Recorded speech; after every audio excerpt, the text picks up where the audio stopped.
Chapter 645 A Murderous Maniac? He doesn't exist. Have you heard? A captain of the city defense army was hacked to death at his doorstep. Who is he? He is so brave that he dares to kill even the city defense army? I just passed by the crime scene. The death of the city defense army was extremely tragic. He was cut into pieces. I am terrified when I think about it now. How tragic was it? Don't say it. I'm scared.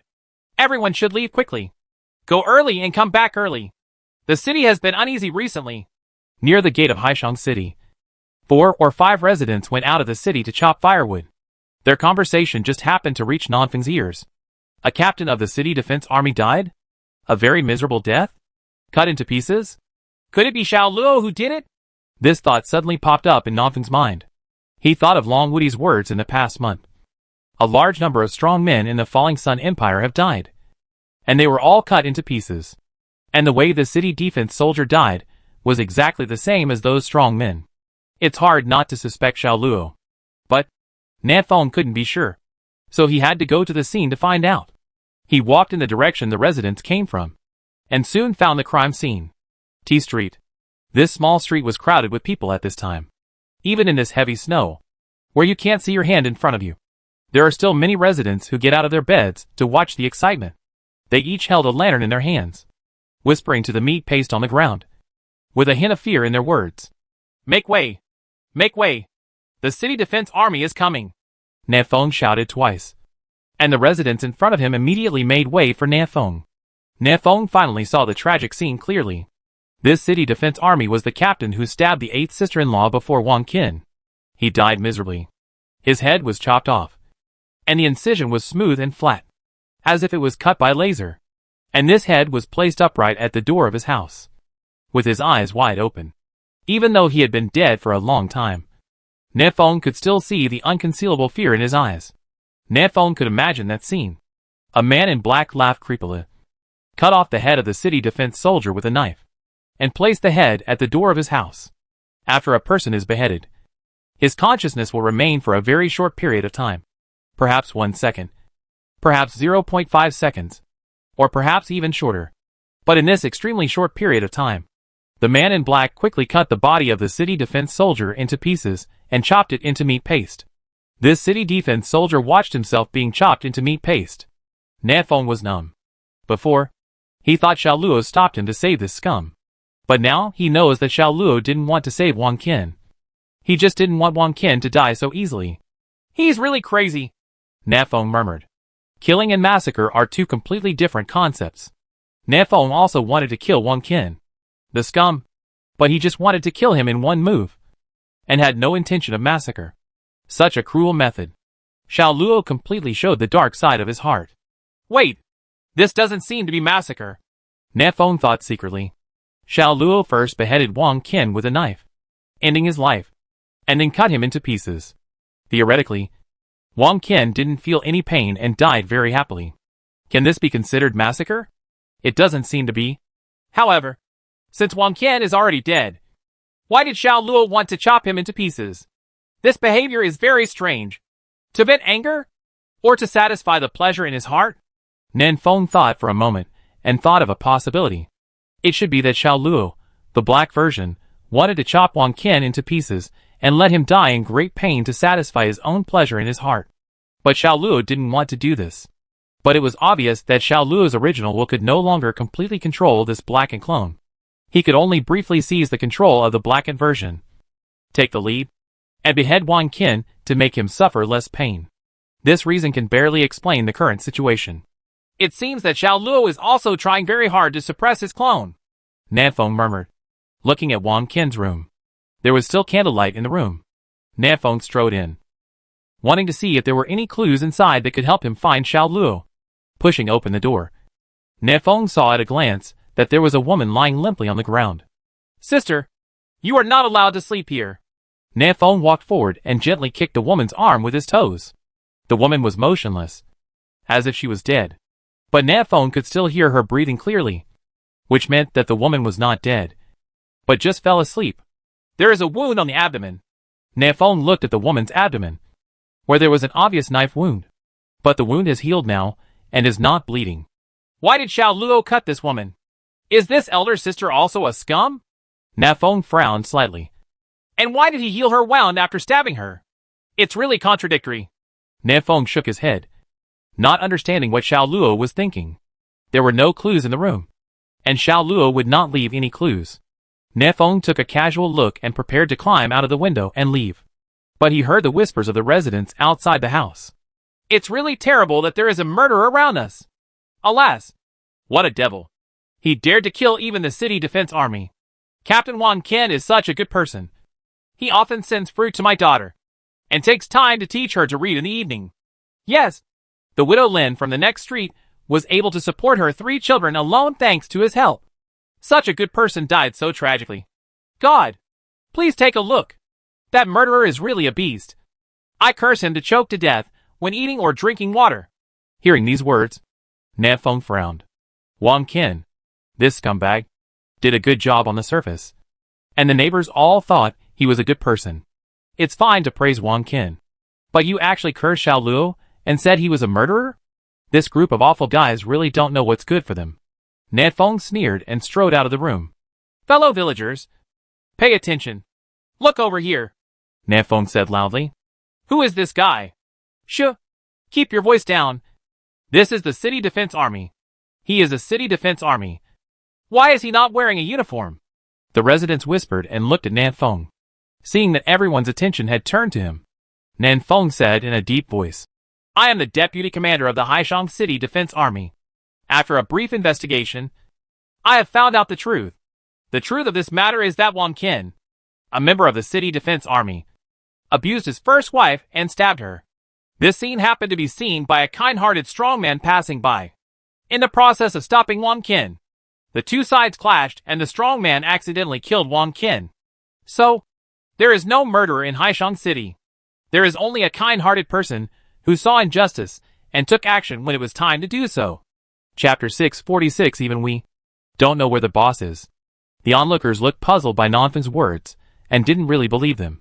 In their hearts, Wang Qian was a good man who loved his wife. How could he abuse his wife? They questioned Nanfeng's statement in order to prove that he was not talking nonsense. Na Feng deliberately carried the unconscious woman in the room out. Fellow villagers, I guess you all know this woman, Na Feng said. Isn't this Wang Sa? I saw Wang Sa was still breathing. She is not dead. That's great. God is really open-minded. Na Feng pointed at the wound on Wang Sa's abdomen and said in a deep voice, Fellow villagers, please take a good look at the wound on Wang Sa's body. I have been a city defense soldier for 28 years, killed countless enemies, suffered countless injuries, and sat on the position of deputy commander all the way. I can see at a glance. This knife wound is exactly the same as Wang Qian's sword. It must have been stabbed by Wang Qian. The onlookers were shocked when they heard this. What? Captain Wang Qian really abused Wang Sa? I observed carefully. And this knife wound was indeed stabbed by Wang Qian's sword. This deputy commander of the city defense army. Everything he said is true. Your Excellency is indeed very observant. I didn't expect Wang Qian to be such a person. In fact, how could these civilians know what knife wounds are? In their eyes, knife wounds and sword wounds are the same, and they have no ability to distinguish the murder weapon through the wounds.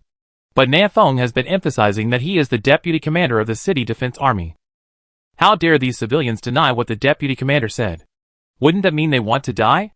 Na Feng glanced at the onlookers who changed their tone and nodded with satisfaction. So, our Haishang City has nothing at all? Onlookers. No murderer. Na Feng. Then what does our Haishang City have? Onlookers. There is a kind-hearted person who is willing to help others. Na Feng. Very good. Na Feng carried Wang Sa on his shoulders and said in a deep voice, I will take Wang Sa to the hospital for treatment first. Please keep an eye on the scene and don't let others destroy it. My city defense team will come to deal with it soon. After that, Na Feng left the T Street in a flash. He had to leave. Na Feng had heard from the tactical headset that a city defense team was coming here. Wouldn't it be embarrassing if they blocked it? Cha Street, in front of Wang Qian's house. The onlookers were still talking. Who was the deputy commander just now? I don't think I have seen him in the city. What is your identity? Can you meet someone at the level of the deputy commander? Don't you think it's strange? He's in rags, And he's not wearing a uniform. He doesn't look like a city defense soldier. What's so strange? Maybe he's on a mission. Besides, who is so bold as to pretend to be a city defense soldier? Everyone, make way. The city defense squad is coming. A city defense squad came from the corner of the street. Get out of the way! Get out of the way! Don't get in the way! The squad leader shouted at the onlookers. When he passed through the crowd and saw Wong Qin's body, his pupils shrank. Did he die so miserably? Who did this guy offend? He looked at the civilians around him and asked coldly, "Did anyone see the murderer?" The crowd looked at each other, and one of them said bravely, "There is no murderer. Only a kind-hearted person who is willing to help others." City defense soldiers? ? Nefeng carried Wang Sao back to the small courtyard of Beige. In the courtyard, Wu Yuansheng and Su Ming were making snowmen. They were shocked to see Nefeng carrying a woman back. "Nanshin, are you going out to rob a woman? Let me see what this girl looks like." "No, this is not as good as Sister Yuran." "Nanshin, I think you are really hungry." Nefeng waved his hand. "Go away. Help me call the little Nani over and wake this woman up." This woman must have seen Xiao Luo. Nefeng wanted to see if he could get some information from her. Su Yihan teleported over quickly, cast a healing spell, and left immediately, without staying for a second. Wang Sao woke up slowly. As soon as she opened her eyes, she saw Nefeng, Su Ming, and Wu Yuansheng, 3 big men staring at her. "Ah, you?" Wang Sao was so scared that she hugged herself quickly. With a horrified face, Nefeng said in a deep voice, "Whatever I ask, you answer it. Otherwise I will stab you to death. Understand?" "Stab me to death." Wang Sao instantly thought of the man in black, and the horror in her eyes became even worse. Half an hour later, Mrs. Wang ran out of the beige courtyard in panic, holding a lantern, and was glad that she had saved her life. Nefeng looked at her from behind and said, "This woman is really not a good thing. She took advantage of Wang Qin's position to oppress the people, accept bribes, and cover up Wang Qin's molesting women. But these things are not punishable by death after all. Xiao Luo just stabbed her, which is reasonable. From this, it can be seen that Xiao Luo has not completely turned evil.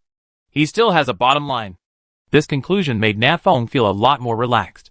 To be honest, he was a little afraid that Xiao Luo would become the kind of person who killed innocent people indiscriminately and killed purely for killing. In that case, Nefeng would not know how to save him. "What should we do next?" Wu Yuansheng asked. "Luogu is elusive. It's not easy to find him." Su Ming looked around and whispered, "I always feel that there are eyes staring at us.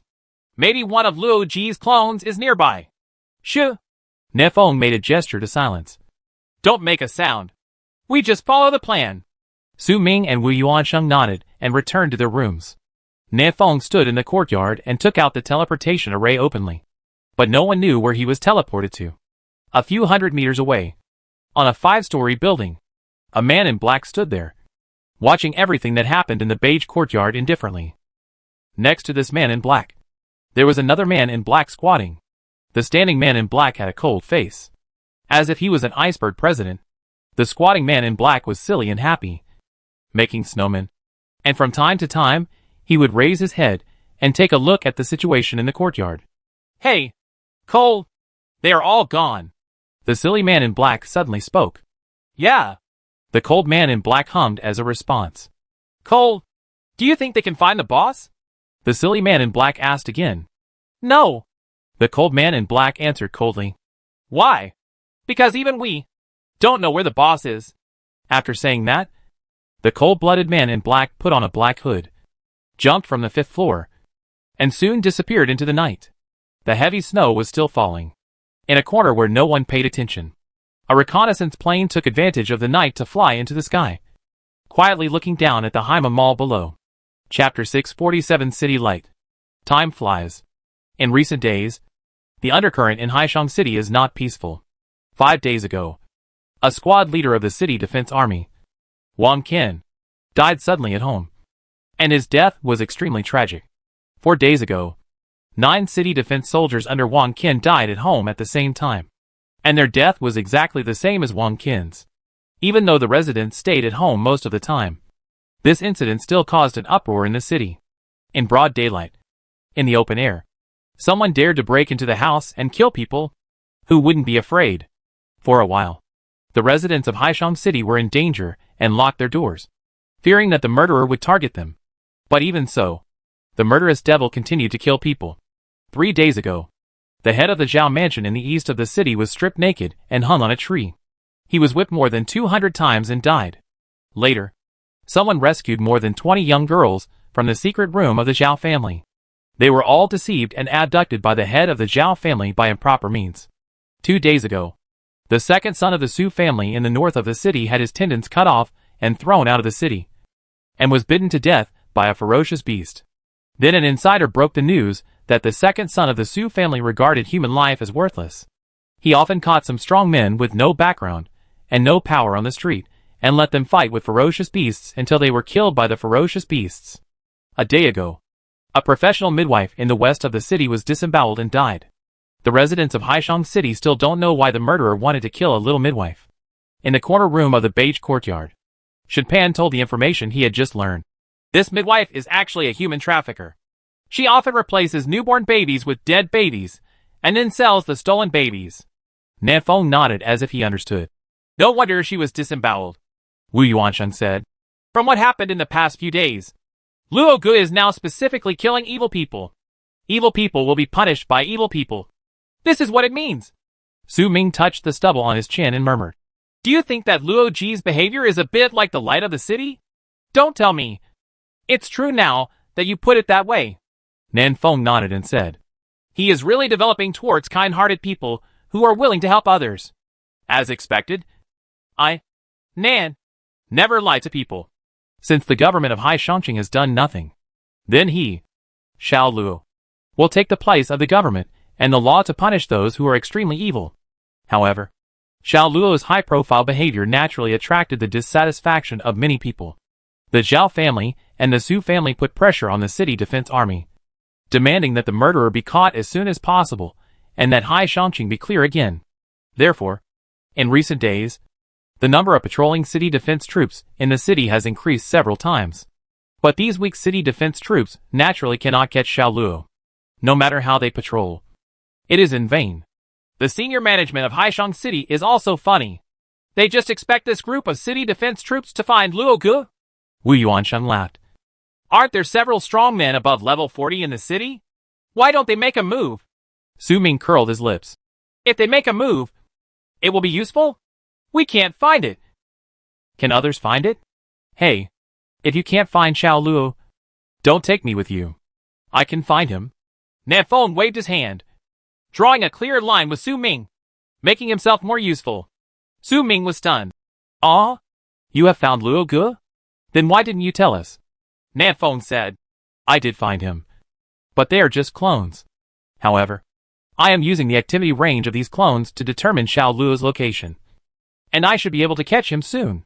During these 5 days, the reconnaissance planes in the sky patrolled the entire city, providing Nanfeng with vision every moment. Almost everything that happened in the city, big or small, could not escape his eyes. In fact, Nanfeng has found 16 different clones. But what surprised Nanfeng was that these clones were doing their own things, and it seemed that they had nothing to do with each other. The black version is killing people everywhere. The calm version sits in a tea house with no customers, drinking tea and carving wood sculptures every day. The silly version is obsessed with making snowmen. He builds them from the beginning to the end of the street, and the lifelike ones scare many passers-by. The enthusiastic version goes out of the city every day to help others chop wood, and occasionally hunts a few ferocious beasts and gives food to poor families. There are also rap versions, cold versions, focus versions. They are all doing their own things, as if each clone is an independent individual. This situation makes Nanfeng a little confused. Are these clones doing what Xiao Luo asked them to do? If so, what does Xiao Luo want to do? If not, what is Xiao Luo doing?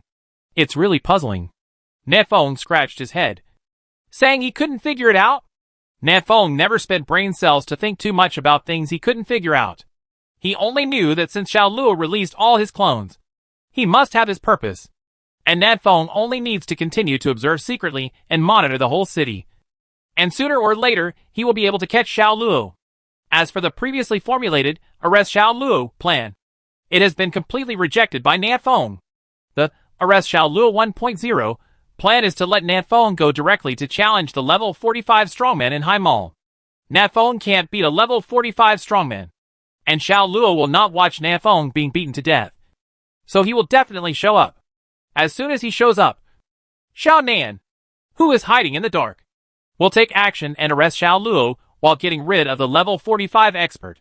Of course, this plan was quickly rejected by Nanfeng because he was afraid that he would be killed instantly by the level 45 expert. If Xiao Luo is not found by then, he will lose his life. What a pity. The Arrest Xiao Luo 2.0 plan is to let Nanfeng disguise himself as the emperor, airdrop to the Sea Mall, and scare Xiao Luo away. As long as Xiao Luo leaves the Sea Mall and goes to the wild, it will be much easier to arrest him. But before this plan was implemented, the black version of Xiao Luo had already transformed into the light of the city and killed people everywhere. Nanfeng was afraid that Xiao Luo, blackened version, would not run away when he saw the emperor, but would rush up and chop him twice. That would be funny. So the 2.0 version of the plan was also rejected by Nanfeng. Su Zern also formulated two versions of the plan overnight, 3.0 and 4.0. which were disguised as Hu Lao and the Flower Thief to lure out Xiao Luo. But these two plans are likely to only attract the blackened version of Xiao Luo, which is not very meaningful and easy to alert the enemy. In the end, Nanfeng decided to observe secretly and wait for Xiao Luo to appear. Another 2 days passed. The number of deaths in the city is still increasing, but the reputation of the murderer among the people is gradually improving.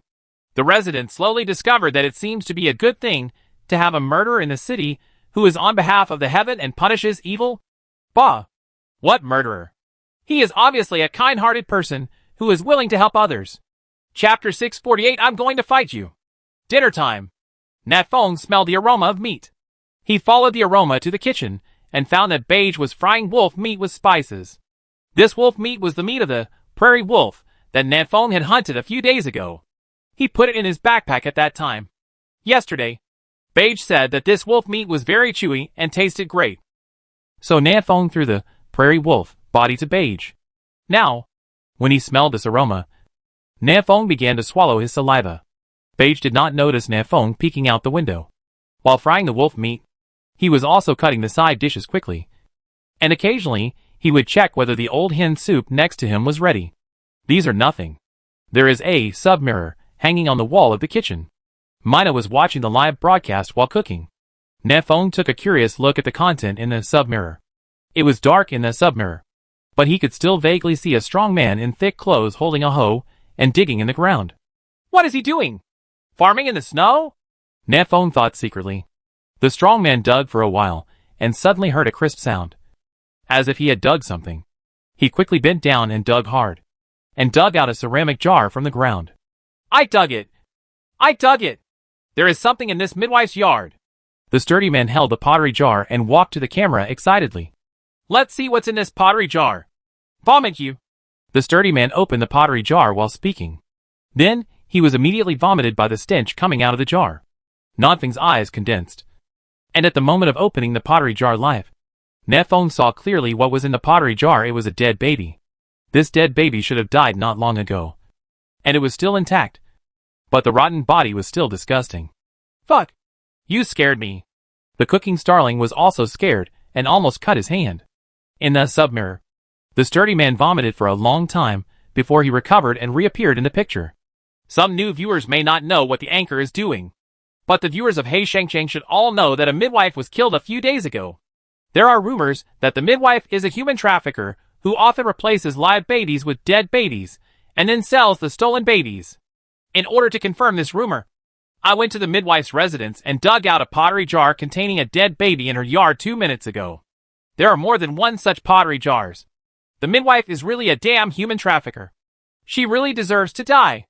The black-clothed hero did not kill the wrong person. The strong man became more and more excited as he spoke. And even the starling who was cooking became excited, holding a kitchen knife and dancing and cursing. Damn! When Xiao Chui gave birth, I was thinking of asking this midwife to deliver the baby. Fortunately, she was not free that day. How could this midwife be so mean? Thanks to the black-clothed hero for punishing evil for us. Otherwise, I don't know how many children would have been killed.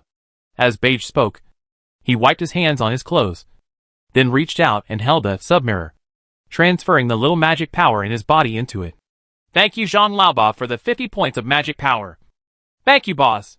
The boss is generous. The strongman bowed to the camera. Friends, those who support the anchor and those who support the black-clothed hero, please give the anchor some gifts. The anchor will sneak into the Sioux family in the north of the city tomorrow and reveal the true face of the Sioux family to everyone. Hearing this, the starling clapped his hands and gave the anchor another 50 points of magic. Okay, we must expose all these guys who take human lives lightly and restore a clear and bright world to High Mall. It would be great if the black-clad hero who enforces justice on behalf of heaven could come to High Mall earlier. Huh? Wait. The time when the black-clad hero appears seems to be the same as the time when the adults living in my house appear. Could it be? The starling was shocked by his own thoughts. Could it be that the black-clad hero is one of the people living in my yard? Fuck. That's really amazing. Nanfeng, who had been peeking outside the window for a long time, quietly returned to his room and told Su Ming and others what he had just seen and heard. Su Ming. The reputation of the Black and Luo Gu among the common people is getting better and better. Zhang Laoba has become his fan. Shinpan. Not only Zhang Laoba.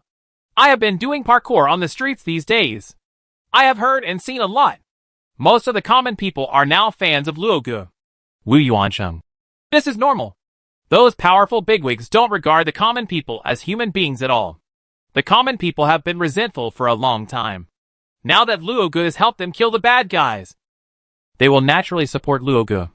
Su Ming touched the stubble on his chin and said, but in this way, Luo Gu is provoking the powerful people in the entire Haishang city. The strong men in the city are probably really going to take action. Just do it. There aren't many people who can kill Xiao Luo now. And besides, aren't we still here? Nanfeng said slowly. And I suspect Xiao Luo just wants to force that group of strong men to take action. Especially the 45-level strongman. It's no secret that there is a 45-level strongman in Haishang City. But this 45-level strongman hasn't shown up for a long time. Even Nanfeng, who has been monitoring the whole city for several days, didn't find any trace of him, and didn't know where he was. Perhaps Xiao Luo wanted to use this method to force him out for a fight. The few of them chatted for a while, and Nanfeng's face suddenly changed slightly. What's wrong? Nanshen? Is there something wrong? Wu Yuansheng asked after observing his expression. Nanfeng nodded gently. Someone wants to attack Xiao Luo's clone. Let's go and take a look. In a small alley in the west of the city, Xiao Luo, silly version, is making a snowman by himself. With a serious face. Next to him, there are 17 snowmen that have been made. The movements of these snowmen are different. If there are people from Blue Star present, they will find that these snowmen correspond to the 18 Arhats. Now, only the last one is left. And Xiao Luo, silly version, S18 snowmen will be completed. What is art? This is art. My 18 snowmen are much more artistic than the calm sculpture of Ultra Buddha. He talked to himself and laughed foolishly. At this moment, a flying knife came from the dark. The flying knife pierced 3 snowmen in a row, and then shot straight at Xiao Luo's, silly version, eyes. Ding! Xiao Luo, silly version, drew out the 7-star thunder, slashed it sharply, and knocked the flying knife to the ground. The black-clothed hero. Your strength is quite average. A sarcastic voice came from the darkness. Xiao Luo, silly version, lowered his head, trembling all over, breathing in fresh air in big gulps. Why?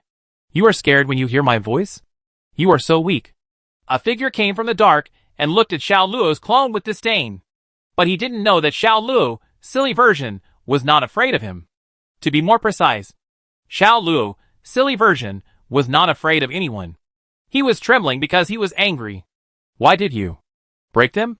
These snowmen were made by him after a day of hard work. Xiao Luo, silly version, rushed out angrily. Ah, you bad guy. I'm going to fight you. Chapter 649, waiting for the familiar knife light. Although Xiao Luo, silly version, looks silly, his strength is not weaker than other clones. In fact, because he is too silly and does not know fear, he is more fierce than ordinary clones in fighting. Because he will fight you to the death as soon as he comes up. Why did you destroy my snowman? Xiao Luo, silly version, approached quickly. Boom! Thunder sounded. The sky, which had not thundered for a long time, suddenly flashed with lightning and thunder. Xiao Luo, silly version, roared, raised his hand, and slashed with a knife. Lightning and thunder fell from the sky according to his will, continuously, and all struck the sneak attacker with the flying knife. You? The attacker's face changed greatly. I just accidentally broke a few snowmen. Do you have to use your ultimate move right away? You didn't hold back at all. You're going to kill me! I'll dodge. The attacker didn't dare to resist the lightning and quickly retreated. Xiao Luo, silly version, took big steps and chased him, not wanting to let him go. I'll fight you. Ah! Swish! Swish! Boom! A series of sounds rang out, and 3 more strong men appeared in the alley. One of them waved his hand to the sky, dispelling the dark clouds, and the lightning disappeared. Another person threw a few seeds at Xiao Luo's silly version feet, and these seeds sprouted and grew instantly, turning into extremely strong vines, wrapping Xiao Luo, silly version, tightly. The last person slapped Xiao Luo, silly version, in the air, knocking him down in the snow. Humph! Thunder is loud but rain is small. I thought you were very powerful. The strong man who used the flying knife sneered, raised his hand, and threw out 3 flying knives, piercing Xiao Luo's silly version body through the gaps between the vines. A little bit of magic power dissipated, but no blood flowed out. However, in this dark environment, these strong men did not find this abnormality. Xiao Luo, silly version, groaned in pain and wanted to scream, but couldn't, because his mouth was also entangled by the tough vines. Is he the black-clothed hero? He doesn't look very smart. Humph! There's no mistake. I used a secret method yesterday and saw the black-clothed hero in the eyes of the dead second master Su. It was him. So we are, mission accomplished. I thought it would take some effort, but I didn't expect it to be so easy to solve. I should have left it to you earlier. I wouldn't even bother to come. These strong men came from all directions, surrounded Xiao Luo, silly version, and looked at him like a monkey. In their opinion, this black-clad hero was much weaker than they had imagined, and was just in name only. What should we do now? Take him back alive, or kill him directly and take his head back? Asked the strong man who used the flying knife. Kill him, so that there won't be any more troubles. The strong man who was good at playing with plants used his magic power to drive the vines, preparing to strangle Xiao Luo, the silly version, to death. Crash! Suddenly, an arrow flashing with lightning cut through the night sky and shot over. Get out of the way! Someone is attacking! The 4 strongmen scattered, looking straight at the direction where the arrow came from. Wu Yuansheng stood on the roof 2 kilometers away, holding a bow in one hand and gathering an arrow in the other, and shot another, explosive flame arrow. Humph! I knew the black-clad hero had helpers. Let's attack together and catch them all. Swish! Swish! Swish! Dozens of flying knives flew through the air, aiming for Wu Yuansheng's head. Wu Yuansheng had no intention of dodging, and continued to draw his bow and shoot arrows of various elements. Ha! Stand behind me! A huge shield appeared in front of Wu Yuansheng, blocking all the attacks. Although Wu Yuansheng and Su Ming were only level 40, they attacked and defended, and they cooperated well, so they were still very capable. Boom! A giant carnivorous plant emerged from the ground and overturned the roof where Wu Yuansheng was standing. The man-eating plant opened its mouth wide and swallowed Wu Yuansheng and Su Ming in one bite. Swish! A sharp sound of breaking through the air sounded, and a knife light fell from the sky, splitting the man-eating plant in half. Xiao Luo, cold version, appeared in front of everyone with a cold face. Who allowed you to touch Hanin? He flashed and came to Xiao Luo, Hanin version, waving his hand to cut off the tough vines. The strong men of High Mall were all shocked. 2 black-clothed heroes?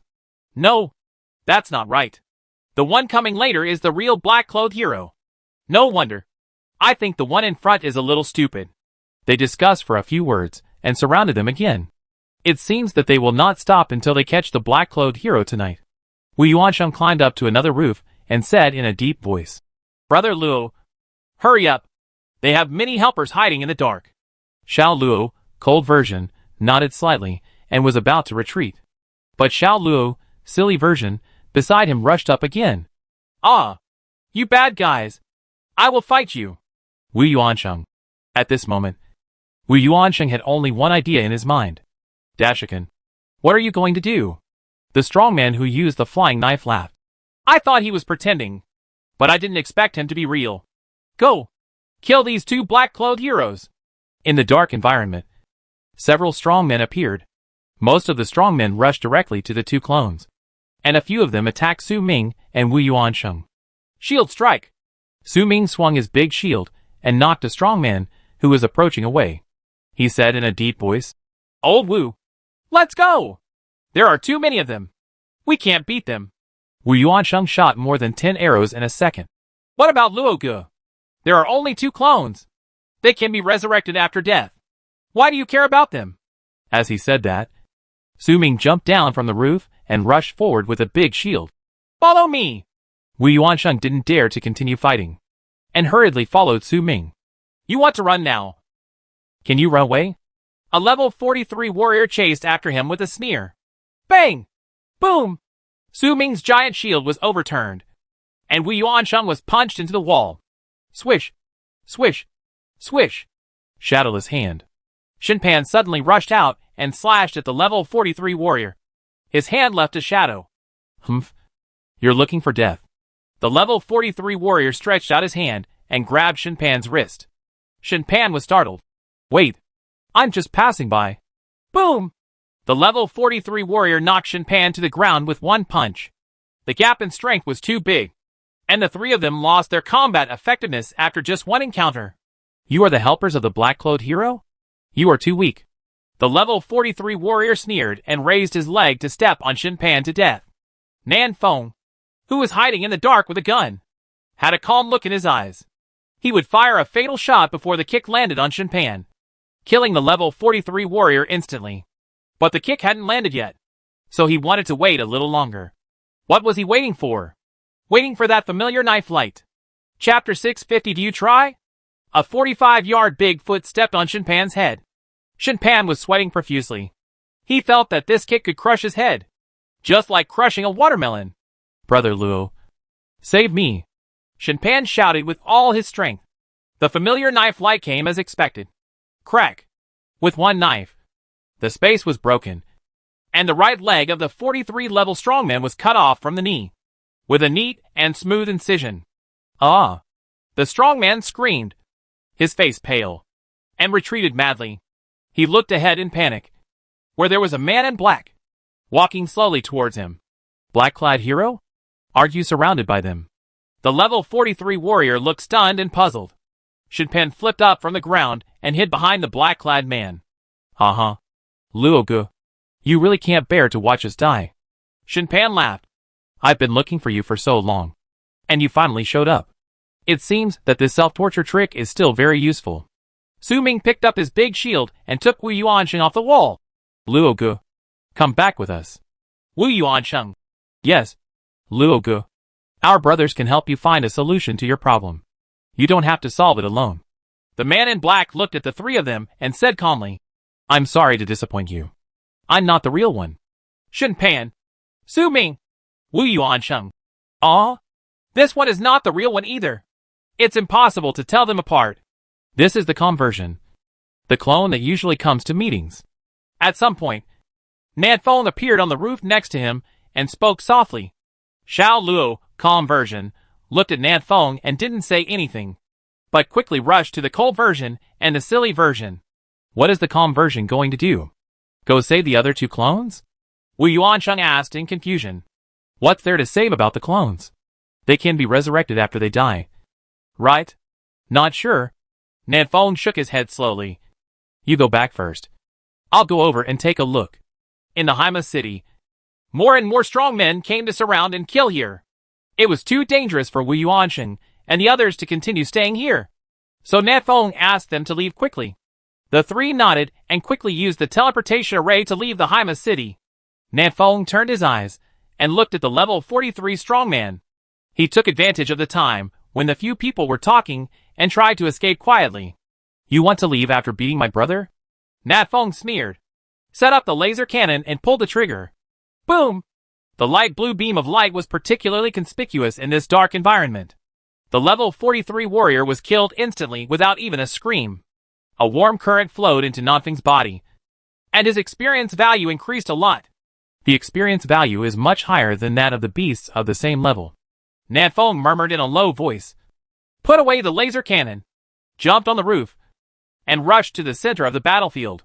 The center of the battlefield. 3 men in black stood back to back, looking at the many strong men who surrounded them with cold eyes. Amazing. There are 3 black-clad heroes, and they all look exactly the same. No. Among them, only one is the black-clad hero, and the other 2 are clones. The silly and stupid one at the beginning is definitely not the black-clad hero. As for the other 2, I can't tell them apart. Xiao Luo, silly version, heard their discussion and was furious. Silly and stupid? Who are you talking about? First of all, I didn't provoke any of you. Secondly, I'm neither silly nor stupid. Finally, I'm going to fight you. Xiao Luo, silly version, shouted, not caring about anything else, and rushed directly to the nearest person. In the sky, dark clouds gathered again, and thunder and lightning roared. The calm version and the cold version looked at each other, both with some helplessness in their eyes. They had originally thought of negotiating first, at least to delay some time, but they didn't expect the silly version to go straight in. Since it's on, then go. Do it. Xiao Luo, calm version, spoke softly. The 7-star thunder in his hand flashed with lightning, and he slashed with a heavy knife. Thunder blade. Boom! Boom! Lightning as thick as a bucket fell from the sky, one after another, striking the strong men who surrounded Xiao Luo. These strong men were not vegetarians either, and they all fought. For a while, the 2 sides fought hard. The surrounding houses and streets were all blasted into ashes under the terrifying energy fluctuations. Luckily, Xiao Luo's silly version didn't like to deal with people, so the place he chose to build a snowman was sparsely populated, and there were not many residents. But the 2 sides fought more and more fiercely, and the battlefield was still expanding. And soon it affected a radius of 5 or 6 kilometers. If they continue to fight like this, Haishang City will be reduced to ruin sooner or later. The battle between 40-plus level strongmen is no joke. A strongman from Haishang City said in a deep voice, go all out and take down the 3 of them as soon as possible. If we continue to fight, the losses will be too great. Everyone tried their best, but they still couldn't take down Xiao Luo's 3 clones in a short time. There are only 3 people on the other side, and you can't handle it. Do you have to ask me to do it? A deep voice sounded from a very far distance. His breath spread into the battlefield, which shocked the strong men of Haishang City. It's Master Chen Xiao. With Master Chen Zhao's action, these 3 black-clothed heroes will definitely die.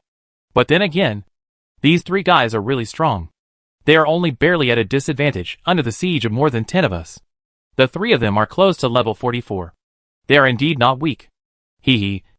They are just close to level 44. There is no need to be afraid. Master Chen Xiao is a level 44. He can kill them in a minute. The strong men of Haima City were talking and laughing. In their opinion, these 3 black-clothed heroes would not be able to escape today. Rat, why don't you surrender? Chen Zhao's deep voice sounded again.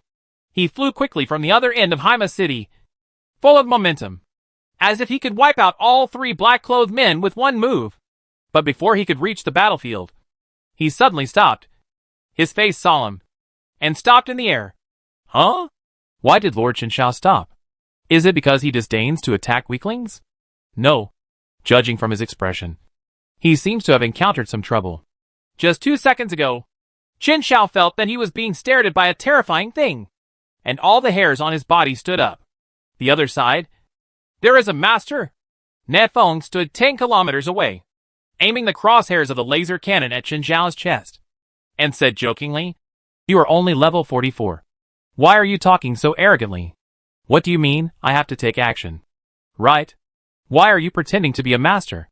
Try to take action? Chapter 651 Level 44 Strongman. Chen Xiao, why am I pretending to be a master? Hearing Nanfeng's words, Chen Zhao's chest rose and fell, and he was very angry. I am a level 44 strongman. Do I still need to pretend to be a master? I am a master. Okay. Who are you? Why are you hiding your head and showing your tail and dare not show your face? Qin Shao said in a muffled voice. Nanfeng laughed and said, hidden head and showing your tail? I am not hiding my head and showing my tail. I am standing here. You can't see me because of your poor eyesight. What can I do? Nanfeng is 10 kilometers away from Qin Shao. If it were in broad daylight, with Qin Shao's eyesight, he would definitely be able to see Nanfeng. But now this dark environment has a great impact on him. Let alone 10 kilometers. He can't see things 2 kilometers away. But this dark environment has no effect on Nanfeng, because his tactical mask is upgraded from low light night vision goggles and has powerful night vision capabilities. Whether there is light or not, it makes no difference to Nanfeng. Qin Shao squinted slightly, sensing the situation in the center of the battlefield, and sneered. Uh-huh. I understand. You are the real black-clad hero, and those 3 black-clad men are all your clones. Right. Nanfeng shrugged and said nothing. This guy is quite good at imagination. But he was right about one thing. Those 3 were really clones. Seeing that Nanfeng didn't speak, Qin Shao laughed. It seems that my judgment is correct. You are the black-clad hero. I didn't expect that the black-clothed hero is also a level 44 warrior, and his strength is not weaker than mine. But there is one thing I can't understand. Why would a warrior of your strength kill ordinary people of 10 or 20 levels?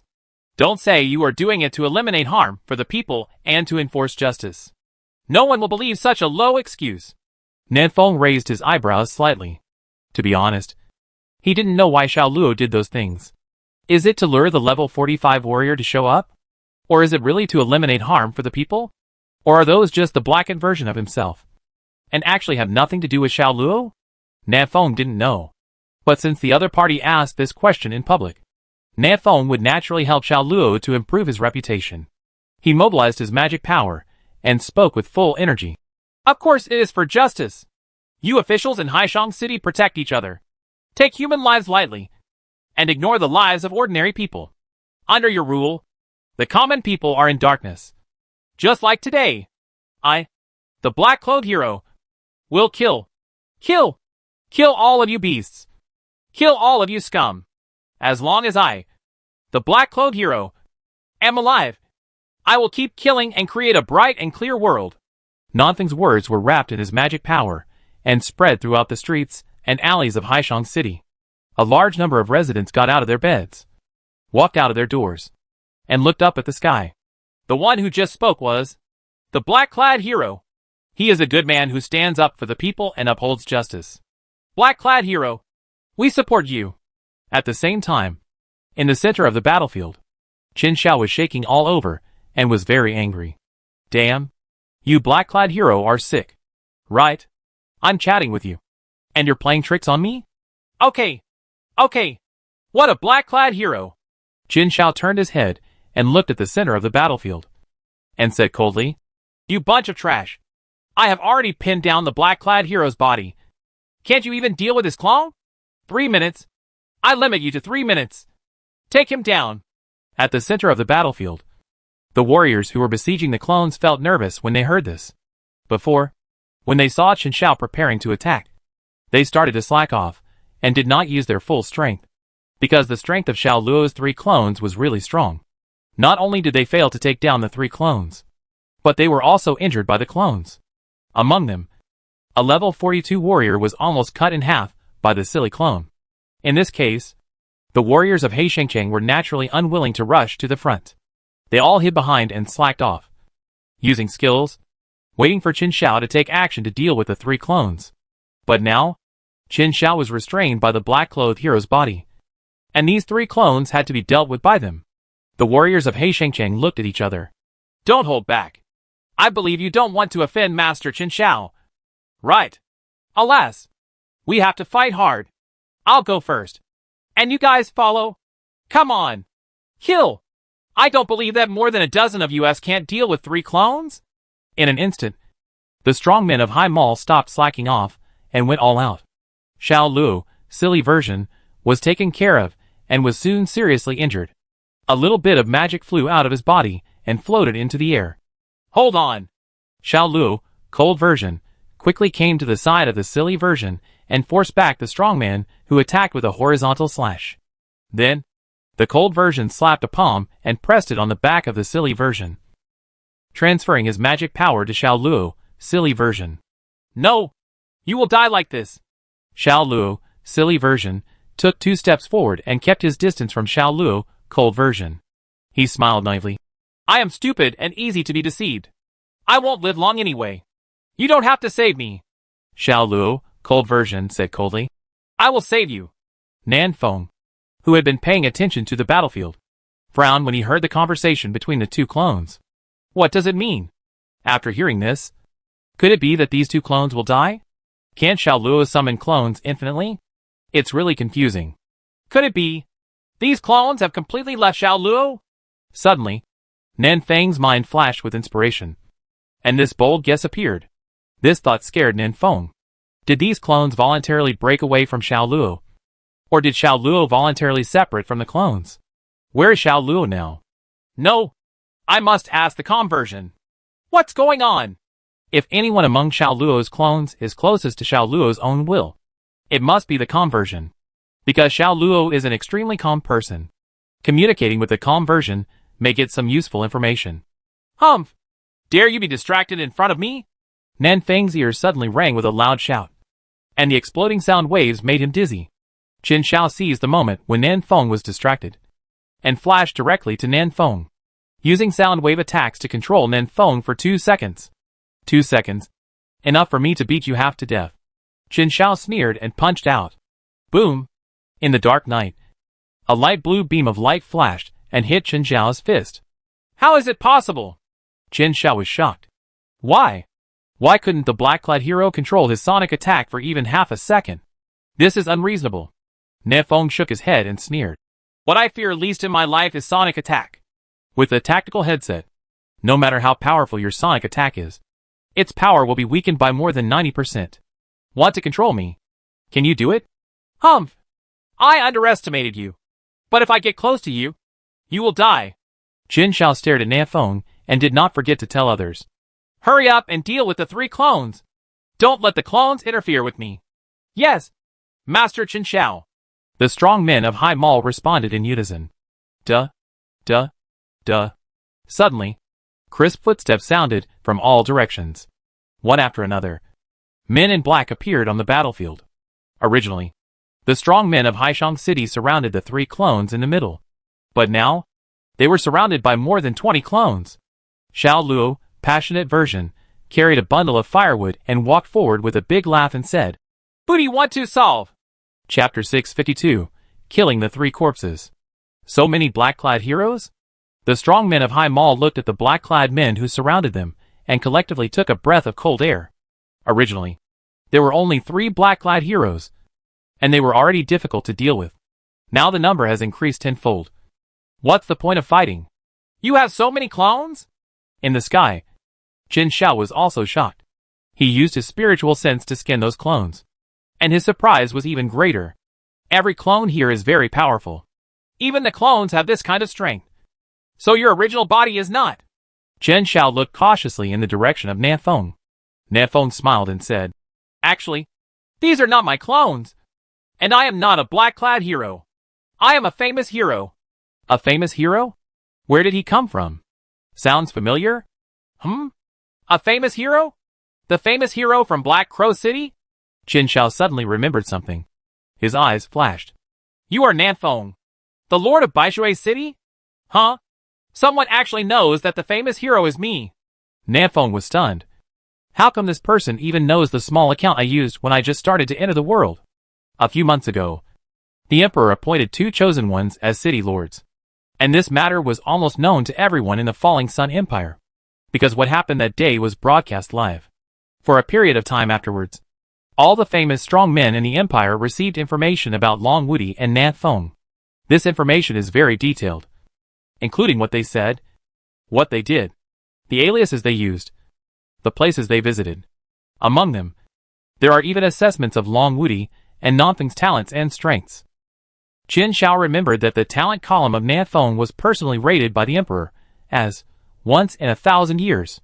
When he thought that he was facing a once in 1,000 years genius, Qin Shao felt a little scared. He glanced at his right hand from the corner of his eye. Just now, this hand had received the light blue beam of light, and now it was bloody and powerless. Chen Xiao asked cautiously, I wonder what level the Lord of Baishui City is now. Nanfeng didn't know why Chen Xiao asked this, but he still said casually, Level 44. How about it? It's level 44. It seems that my judgment is correct. Chen Xiao recalled that in the data, the column of Nanfeng's strength, the Emperor gave the evaluation, invincible at the same level, also at level 44. I am definitely not his opponent, Chen Xiao said in his heart, and retreated without any expression. Nanfeng was stunned. Why did Chen Xiao suddenly become cowardly? Why? Don't you want to fight anymore? Nanfeng was puzzled. I didn't expect that a level 44 strongman would be scared away by hearing his name. Is Nan so awesome now? I don't even know it myself. You are the honorable lord of Baishui City. How dare I fight you? Isn't this a disregard for the laws of the empire? Chen Xiao said respectfully. In the Meteoric Empire, the hierarchy is strict. Even if Nanfeng is just a city lord in a remote mountain valley, his status is still extremely honorable. When ordinary people see Nanfeng, they have to kneel down. Only those who have backgrounds, power, or those who are stronger than Nanfeng can stand and talk to Nanfeng. This is the value of the Lord of the Meteoric Empire. You? I'll stop it. Chen Xiao suddenly remembered that there was still a battle below, and hurriedly stopped it. On the ground, the dozen or so strong men from the Haishang city had long since given up fighting. If Chen Xiao hadn't been floating in the sky, they would have definitely run faster than anyone else. Now hearing Chen Xiao's order, they hurriedly stopped and dared not fight again. Xiao Luo, angry version, snorted coldly. You said you don't want to fight? Then I came here in vain? He pretended to rush up and chop people. But Xiao Luo, focused version, stopped him and whispered, Forget it. It's difficult for us to replenish our magic power. Xiao Luo, angry version, heard this and smashed a wall next to him with his fists. Venting his anger, the battlefield calmed down instantly. Both sides looked at each other, and no one continued to fight. Let's go! Chen Xia saw that everyone had calmed down, and evacuated the place with the strong men of Haishang City. Really left? Nanfeng looked puzzled, watching the group of strong men of Haishang City disappear at the end of his sight. My turtle, are they scared away by my name? If I had known that you were so afraid of me, I would have disguised myself as a market trader. It's better not to fight. I have more important things to do. Nanfeng put away the laser cannon and looked at the group of black-clothed men below. Seeing that they were about to disperse again, Nanfeng flashed and appeared in the middle of these black-clothed men. Brother, don't leave yet. Tell me what's going on now. Nanfeng had a clear goal and went straight to the calm version. It was very difficult to communicate with other clones. Some of them were quiet. Some had bad tempers. And some would just rap while talking. Who could stand that? Only the calm version of this clone could communicate normally. Xiao Luo, calm version, looked at Nanfeng calmly and said, You? Come with me. After a pause, he looked at the other clones again. You? Come with me too. Then, Xiao Luo, calm version, took everyone to a shabby little tea house. He lit more than a dozen candles, and the candlelight illuminated the tea house. Xiao Luo, silly version, smiled and said, I want to drink tea. Hee. Xiao Luo, angry version, knocked on the table and glared. Boss, did you hear me? Hurry up and serve the tea. Xiao Luo, rap version, walked to the middle of the tea house and began to perform. Hey, yo, young and energetic. You said you are Gao Qisheng. The owner of this shop was frozen to death a week ago, and now I am the boss here. Xiao Luo, calm version, said calmly, If you want to drink tea, pour it yourself. I really spoil you. I didn't charge you for the tea. The clones heard this and stood up from their chairs, some carrying water and some making tea. Do it yourself, and you will have enough food and clothing. Nanfeng found a seat in the corner and sat down. After Xiao Luo, calm version, came over, Nanfeng went straight to the point. Where is Xiao Luo? What's his current condition? Calm version shook his head. I don't know where he is either. I only know that his current condition is not very good. Oh? Even you don't know where he is? Nanfeng was shocked. You are Xiao Luo's clone. Even you can't sense the location of the original body? Then how can I find him? Have you heard of the Buddhist practice of beheading the three corpses? The calm version suddenly said this. Nanfeng shook his head. No. What is that? Kill 3 people? Xiao Luo, calm version, calmly explained. The so-called 3 corpses refer to the good corpse, the evil corpse, and the corpse of oneself. Simply put, the 3 corpses are all kinds of good and evil obsessions. Everyone has various obsessions, good or evil. Only by eliminating these obsessions can one go further and become an immortal. The boss encountered a bottleneck and was unable to break through level 45, which made him irritable, especially during the Firebird incident. He saw the level 45 dragon invincible, and the irritability became even stronger. He was no longer calm, and his mind was flawed. And the black version of the guy just caught this flaw. He told the boss that it was because he had too many clones and too many obsessions that made his thinking unable to unify. So he could not break through. The boss was bewitched by the black version. He eliminated our clones, just like eliminating all the obsessions in his heart. Chapter 653. Only when you have no desires and no demands can you become a god. Hai Shangqing. Tao family. Jin Xiao descended rapidly from the clouds and landed in the courtyard of the Tao family. Who is it? The guard in the courtyard shouted and rushed towards Qin Xiao with a knife. It's me, Qin Xiao, Qin Xiao said. The guard was stunned. Master Qin Xiao? Why are you here? Weren't you just a few minutes ago? The guard heard that Qin Xiao was fighting fiercely with the black-clothed hero in the west of the city. How come Qin Xiao came to the Tao family courtyard in the blink of an eye? Could it be that the black-clothed hero has been dealt with? It's really fast. Master Qin Xiao is worthy of being the second best in Hai Shangqing. The guard couldn't help but sigh. Qin Xiao asked, Is Lord Tao Jie in the mansion? The guard replied respectfully. We, the servants, do not know the whereabouts of the master, Lord Qin Xiao. You can ask the city lord. The current city lord of Haishang City is named Tao Qi, a rare female city lord. Her father, Tao Jie, is the strongest man in Haishang City, and the only level 45 strong man in Haishang City. Tao Jie. Tao Jie has not shown his face in public for a long time, and no one knows his whereabouts. Perhaps in the entire Haishang City, only the city lord Tao Qi knows where her father is. The guard's answer was within Qin Xiao's expectations. He nodded slightly, soared into the sky, and quickly flew towards the direction of the city lord's mansion. Qin Xiao didn't realize that in the thick clouds, there was a strange-shaped thing, silently monitoring his every move. In the small tea house in Haimai City, Nanfeng was a little confused after listening to Xiao Luo, calm version. Killing 3 corpses? Is such a metaphysical thing reliable? As the chosen ones, we can improve our strength by hunting beasts. There is no need to do these messy things. Xiao Luo, you are on the wrong path. In fact, the boss's idea is not unreasonable. Seeing that Nanfeng was dismissive of the idea of killing 3 corpses, Xiao Luo, calm version, explained. To kill 3 corpses is to cut off one's own obsession and not be swayed by one's own emotions.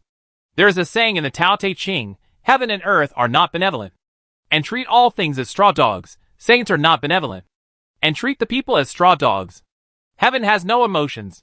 He will not punish humans because they destroy nature, nor will he feel pity for humans because natural disasters wipe out humans. It is precisely because he has no emotions that he is the way of heaven. The saint is the same, the best brother, the most loyal buddy, the dearest lover, in the eyes of the saint, are no different from the small flowers and grass on the roadside, the small fish and shrimp in the river. The saint will not favor anyone, because in the saint's heart, all things in the world are equal. If you want to reach the top of the world and become the most powerful existence, you must give up your 7 emotions and 6 desires, and give up your own emotions. Only when you have no desires and no demands can you become a god. The calm version is the one that is closest to Xiao Luo's original will.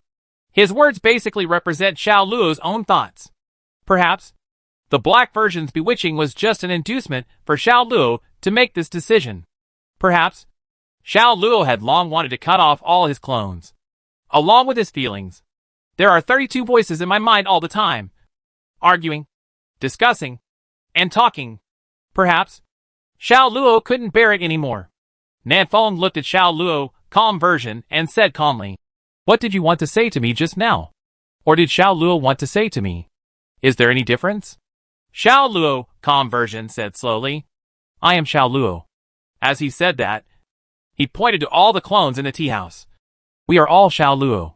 Indeed, if Xiao Luo's original body is cut off all emotions and turned into an emotionless machine. In comparison, the clones in this tea house are more like Xiao Luo.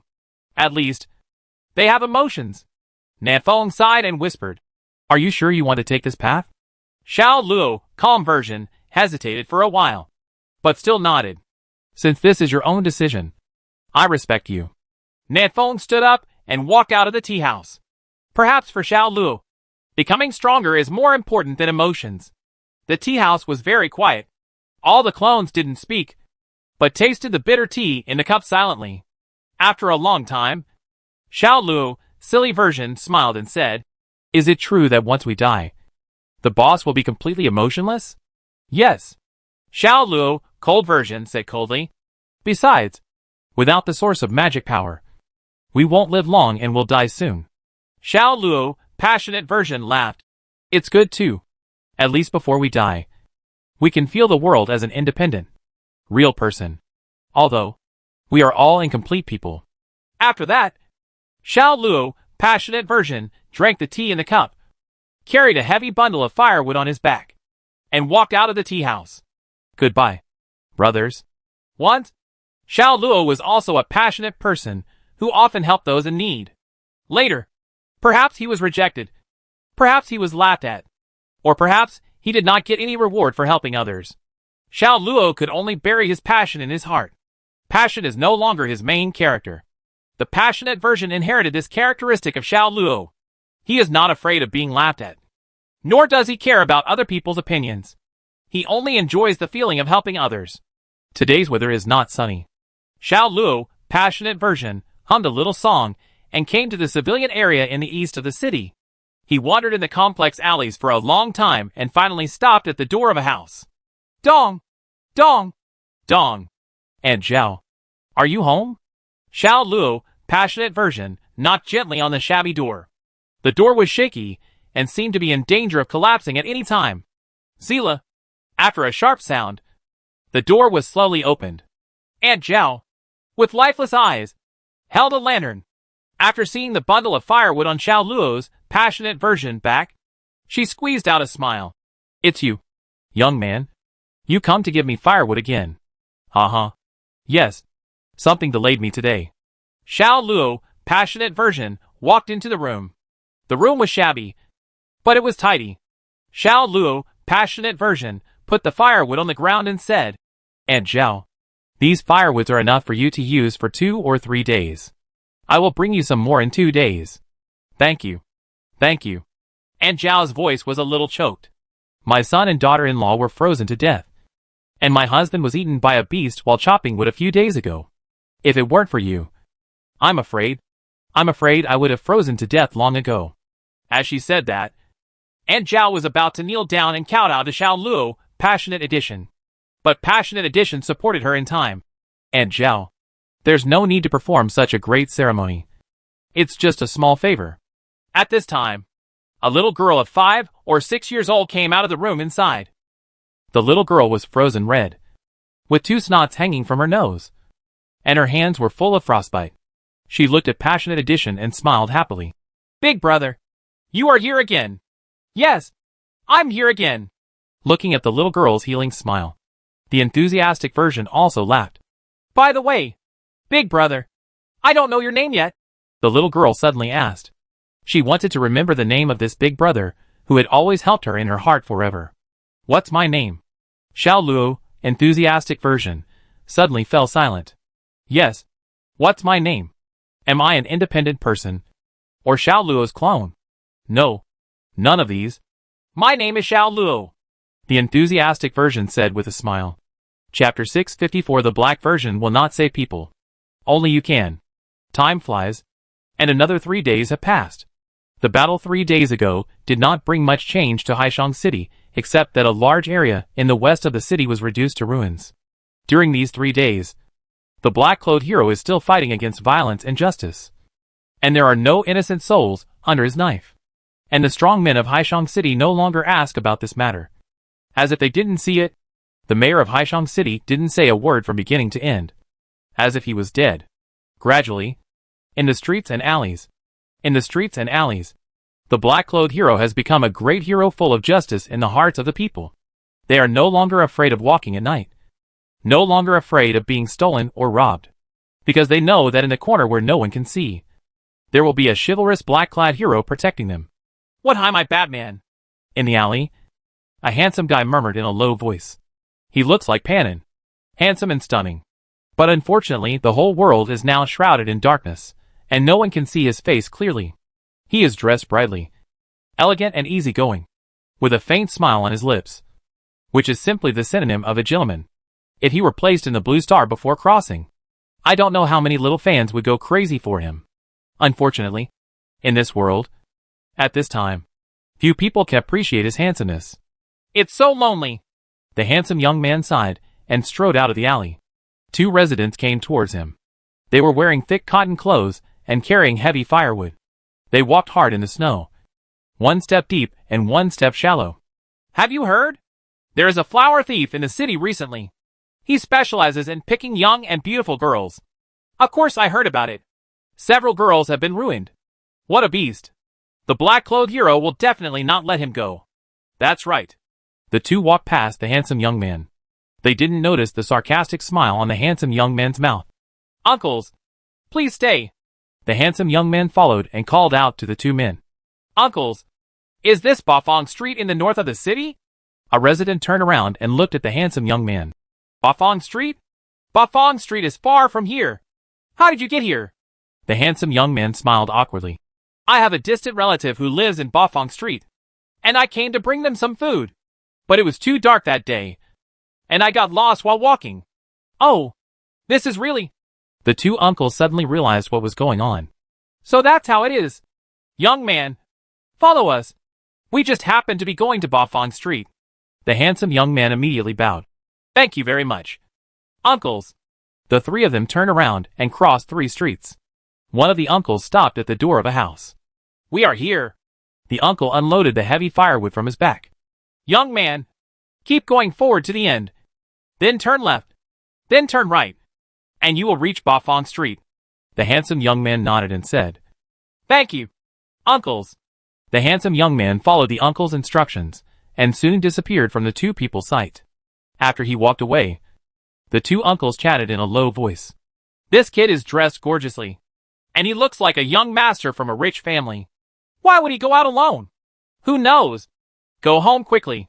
The two uncles returned to their homes one after another. My daughter, Daddy is back. I chopped a lot of firewood today, and I am sweating profusely. One of the uncles opened the door with a smile on his face. His wife and daughter were waiting for him at home. Click. As soon as the door opened, the uncle was stunned, because there were not only his wife and daughter at home, but also a handsome young man like a gentleman. Isn't this handsome young man the one who followed him all the way here just now? Daddy. The uncle's wife and daughter ran to the door quickly, hid behind the uncle, and looked at the handsome young man at home in panic. This handsome guy suddenly appeared in their house out of nowhere. So scary. Who are you? Get out of my house. The uncle picked up the hoe at the door and shouted. The handsome guy in the house showed a naughty smile, looking back and forth between the uncle's wife and daughter. So beautiful. He stepped forward and snatched the hoe from the uncle's hand. You? The uncle was terrified, protecting his wife and daughter, and slowly retreating. At this time, even a pig could guess the identity of this handsome guy. You are the flower thief. The uncle was panicked, and he blocked his wife and daughter behind him. Don't come over. The night has been active in the north of the city recently. He will not let you go. Of course I know he's in the north of the city. Otherwise I wouldn't have come here. The handsome guy thought to himself. The black-clad hero? He's nothing. Just a name. The handsome guy walked up slowly and sneered. If you don't want to die, just get out of here. I'll take care of your wife and daughter for you. Don't even think about it. The uncle roared, and pushed his wife and daughter behind him. Run! I'll stop this beast. Help! Help! The 10-year-old girl, while shouting at the top of her lungs, held her mother's hand and ran to the street. The handsome guy snorted coldly, looking for death. He slapped out with his palm, hitting the uncle's forehead. If this palm hits the uncle, there is no chance of survival. Swish! A knife flashed, and a man in black appeared in front of the uncle and the handsome boy. The uncle, who was already desperate and waiting to die, saw the man in black in front of him, and suddenly ignited the hope of life. Black-clad hero. It's the black-clad hero. Get out, the black-clad hero said coldly. The uncle was stunned for a moment, and then immediately reacted. The black-clad hero was afraid that he would be hurt in the fight later, so he asked him to run away quickly. What a righteous hero. Wife, daughter, run, the uncle shouted, and rushed out rolling and crawling. In the courtyard, only the black-clad hero and the flower-stealing thief were left, confronting each other in the heavy snow. The black-clad hero looked coldly at the handsome man. I thought you were Nafong in disguise, in order to lure me out, but you just wanted to kill me. If I hadn't done it, that person would have died. Nafong wouldn't do such a thing. So you're not him. Who are you? The handsome guy laughed. No matter who I am, you should be excited to see me kill people and see people being killed, because you are the black version. You are the dark side of Xiao Luo's heart that has been infinitely magnified. Blood, death, chaos are your favorites. But you chose to save people. The black version won't save people. Only you will. Xiao Luo. Chapter 655. Becoming a god is a desire and a demand. The man in black was silent. This handsome guy in front of him actually knows him so well, then he can only be Nafong. Your disguise is good. I couldn't tell it. The man in black laughed. You went to so much trouble and bullied me just to lure me out? First of all, I didn't bully me. The handsome face of the guy twisted and turned back to Nafeng's appearance. I just stayed at their house for one night, talking about life and ideals. Then before leaving, I left some food and firewood for their family, so that they could get a little spiritual comfort in this cold winter. In the end, they will spread the words I taught them. In fact, I am not a flower thief at all. I am just an ordinary spiritual mentor. Nafeng's clothes also began to change. The gorgeous clothes disappeared, replaced by a big cotton-padded jacket that had been patched for 3 years. He looked at the black version of Xiao Luo and said calmly, Of course, you were right about one thing. I went through so much trouble just to lure you out. In the battle 3 days ago, I saw 30 clones, but your black version did not appear. Why don't you come? The man in black sneered twice, his voice hoarse. I just don't want to be with those useless things. The calm version should have told you that the boss has cut off all the clones. Each of our clones is now an independent person. As an independent person, I can go wherever I want and do whatever I want. Does it have anything to do with you? The man in black was about to leave. Nafeng flashed and appeared in front of the man in black to stop him. Of course it does. Nafeng looked into Xiao Luo's blackened version eyes and slowly said, Other clones may have been completely cut off by Xiao Luo, but you, definitely not. In the small tea house before, when talking with Xiao Luo, calm version, Nafeng noticed the loophole. If Xiao Luo really completely cut off all the clones and cut off the 7 emotions and 6 desires, then he should have broken through level 45.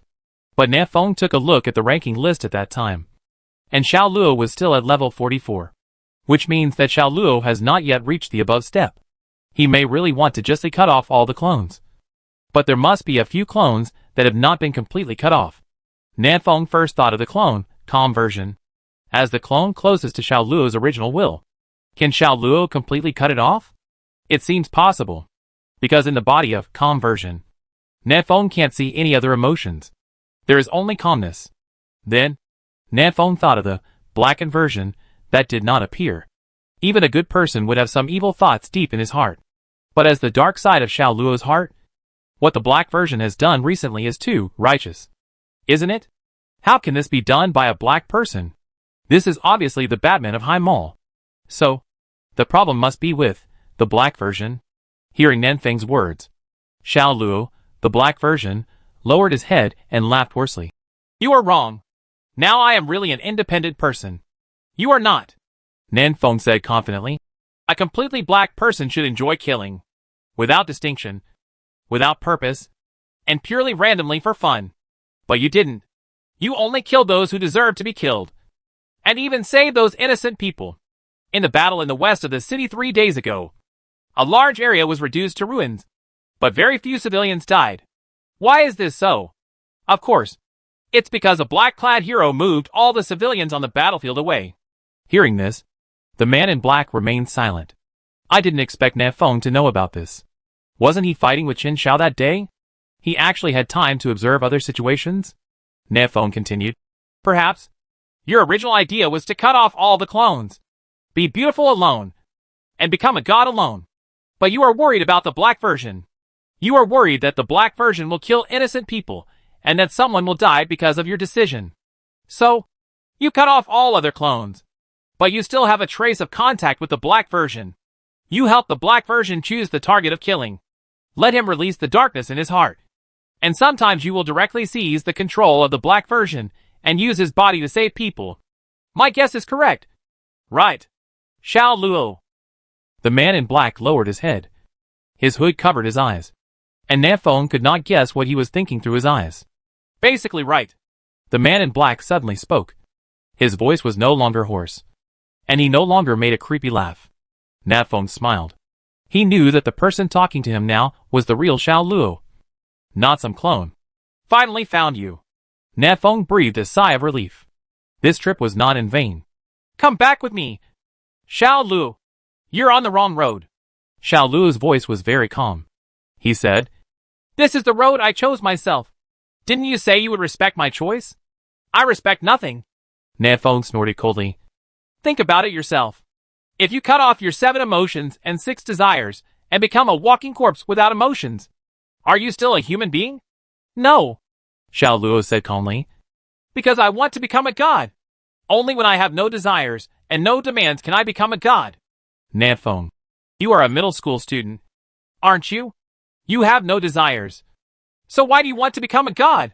Becoming a god is a desire. A demand? Xiao Luo frowned, thinking about what Nefeng said. Yes.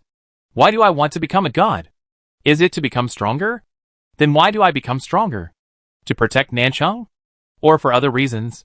But after I become a god, will I, who have no feelings, still protect Nanchang? Besides, protecting Nanchang is a desire and a demand in my heart. How can I become a god with desires and demands? Xiao Luo shook his head vigorously. His brain was in a mess. Now he lacks a lot of emotions. And there are some things he can't figure out. Give me some time. Xiao Luo took 2 steps back and said with some entanglement. I need time to think these things through. No time. Nefeng said in a deep voice. Now! Immediately. Leave High Mall with me. Xiao Luo frowned. Don't force me. Forcing me will only make me more confused. Nefeng looked up at the dark sky with a serious face. I'm not forcing you. But if we don't leave now, I'm afraid we won't be able to leave. Boom. A dull sonic boom sounded. A middle-aged man slowly descended from the clouds, holding a strangely shaped, flying beast in his hand. That was the reconnaissance plane that Nefeng hid in the clouds. Who is the black-clothed hero? Who is the famous hero? The middle-aged man smiled kindly. His eyes locked on Nefeng and Xiao Luo. I am Tao Jia. Come! Kill the 2 of you. Chapter 656. The battle begins. I am Tao Jia. Come here. Kill you too. After the words fell, Tao Jia did not give Nefeng and the others a chance to speak, and directly killed them. Crack! He swung the long whip in his hand vigorously, and the space was shattered wherever the whip passed. A simple and rough blow. Get out of the way!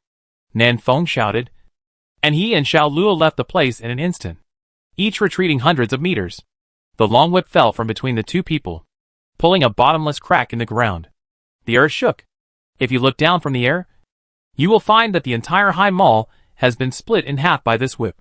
I don't know how many civilians died under this whip. Are you crazy?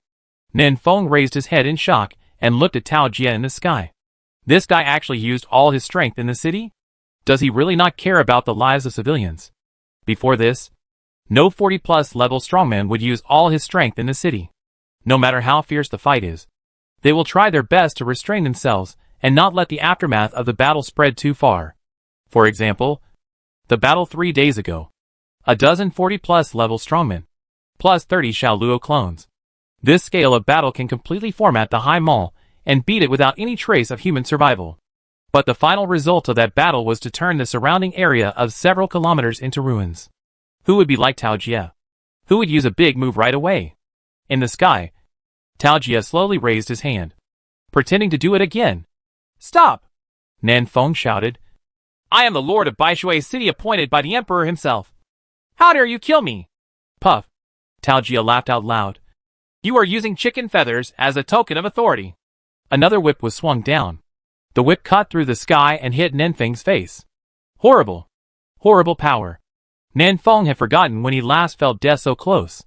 In his pupils, the long whip was constantly enlarging and getting closer and closer to him. He wanted to hide, but the powerful pressure released by Tao Jia made his movements extremely slow. He couldn't avoid this whip. If this whip hits him, he will die. This is the full force of a 45-level strongman. Swish. A man in black suddenly appeared in front of Nanfeng, and the short knife in his hand flashed with lightning. Break the fog, the man in black said in a low voice, and he slashed with a knife, hitting the long whip that came directly. Xiao Luo was only half a step away from entering the 45th level, and his strength was very close to Tao Jia. If his real body was here, he might really be able to take this whip. But the one in front of him was just a clone after all. Crack! The sound of breaking through the air sounded. The sharp blade energy, along with the body of the man in black, was shattered by the long whip. The magic power turned into starlight and dissipated in the air. No! Nanfeng's pupils shrank sharply. The power of the long whip was slightly reduced, and it continued to whip Nanfeng, whipping him more than 10 kilometers away. A large mouthful of blood spurted out, and Nanfeng curled up, trembling with pain. Fortunately, he was not dead yet. Xiao Luo, black version, used his life to exchange for half of Nanfeng's life. Humph! What black-clothed hero! He is just a rat who dares to show his clone to others, and hides his head and shows his tail. After whipping the black version to death with a whip, Tao Jia did not give Nanfeng time to breathe and killed him again. Swish! Swish! Swish! A series of light blue beams shot straight into the sky. Nanfeng's mouth was full of blood. He gritted his teeth and kept pulling the trigger. Fuck you! Hack you! You killed Xiao Luo's clone! Every time a clone died, it meant that Xiao Luo would lose a kind of love or desire. Although the blackened version was the dark side deep in Xiao Luo's heart, it didn't seem to be a big deal to lose it. But who doesn't have a dark side in their heart? Without the dark side, is it still a complete person? Boom, boom, boom. A series of light blue beams bombarded Tao Jia's body, making him frown. This dragon beam cannon is infinitely close to the speed of light. Even Tao Jia, who is level 45, can't dodge it. He could only dodge without rules to avoid Nanfeng's attack. You bastard! Follow me out of the city to fight! Nanfeng roared, spread his devil's wings, and flew out of the city while pulling the trigger. Now he was like a fighter, firing artillery fire continuously. Leave the city? Why leave the city? Tao Jia chuckled. Lord of Baishui City, Nanfeng, are you worried about the lives of these civilians? Then, are you willing to die for them? His voice was amplified by magic and spread throughout the city in an instant. As early as when Tao Jia made his first move and split the Haishang city, most people in the city were awakened. Some people realized that things were not going well, so they rolled up their bedding, took their wives and children, and prepared to run away. But there were still more people who could only stay at home trembling, waiting for the unknown fate.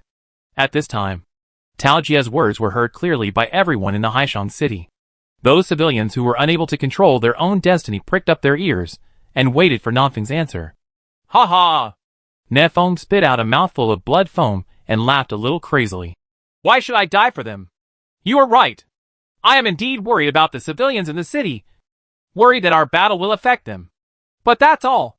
If you really want to fight me to the death in the city, then I'll accompany you too. Boom, boom, boom.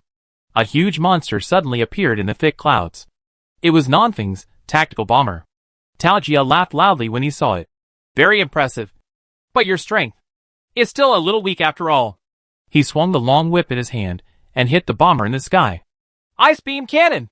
Nanfeng seized the gap when he made a move, and a milky white beam of light came out of the barrel. Tao Jia had no time to dodge, and was hit in the chest by a cannon, and his whole body was frozen into an ice sculpture. At the same time, the bomber in the sky started to move, and a large amount of artillery fire fell from the sky. and the fire illuminated half of the sky. Among them, the Tao family, the Chen family, and the city lord's mansion were Nanfeng's key bombing targets. You dare! Chen Xiao, who had been staying at home and preparing to sit on the mountain and watch the tigers fight, saw these powerful missiles thrown at his home. How could he remain calm? He immediately flew into the sky and shot all the missiles away. As for where they were shot, that was out of his control. In the city lord's mansion, the city lord Tao Chi also flew out. She looked at the devastated Haishang city with a cold face. Damn chosen one! Destroying my territory! Should be killed! She rushed into the sky with a sword and slashed at the bomber above her head. Swish! Swish! Swish! One after another, the strong men of Haishang city flew out of the city and used various means to attack the bomber. Crack! Crack! Tao Jia shuddered, shattering the ice on his body. He exhaled a breath of cold air, mobilized the magic power in his body, and said in a deep voice, The chosen one, Nafeng, dared to massacre the city. He is guilty of a heinous crime and should be executed. This sentence was also amplified by the magic power and spread throughout the city. After doing this, Tao Jia smiled coldly and looked in the direction of Nafeng. But at this time, Nafeng had already flown out of the Haima city. Humph! Tao Jia snorted coldly and chased after him quickly. My goal has been achieved. Going outside the city to kill you is the same. Swish! Swish! Swish! Suddenly, 30 men in black flew out from all directions and surrounded Tao Jia. Tao Jia glanced at the clones coldly and smiled. What? Didn't you die fast enough just now? Do you still want to send me off? Xiao Luo, calm version, who was in the lead, ignored Tao Jia at all. He held a 7-star thunder in front of his chest and spoke calmly. Sword formation. Start. Chapter 657. I curse you with my life. The sword flashed, and the sword formation rose.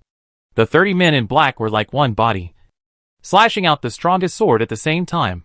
For a moment, the entire sword formation was filled with sword energy, with almost no dead angles. So strong, Tao Jia said in his heart. Such a terrifying attack is almost comparable to a level 45 strongman. It is worthy of being the chosen one. Before this, how could a level 44 strongman make a level 45 strongman feel threatened? Even a level 44 emperor couldn't do it. However, this sword has a flaw, Tao Jia chuckled. And I found this flaw.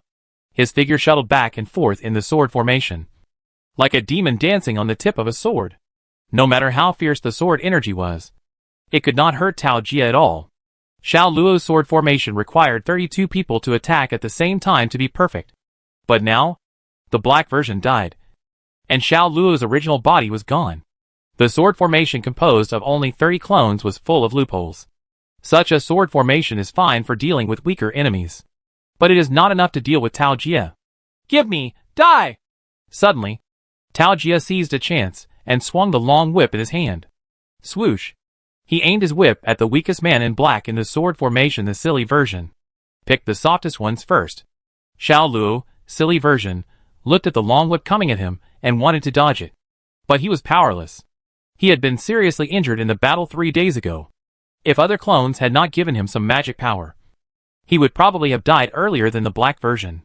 The magic power given to him by other clones could only save his life, but could not heal his injuries.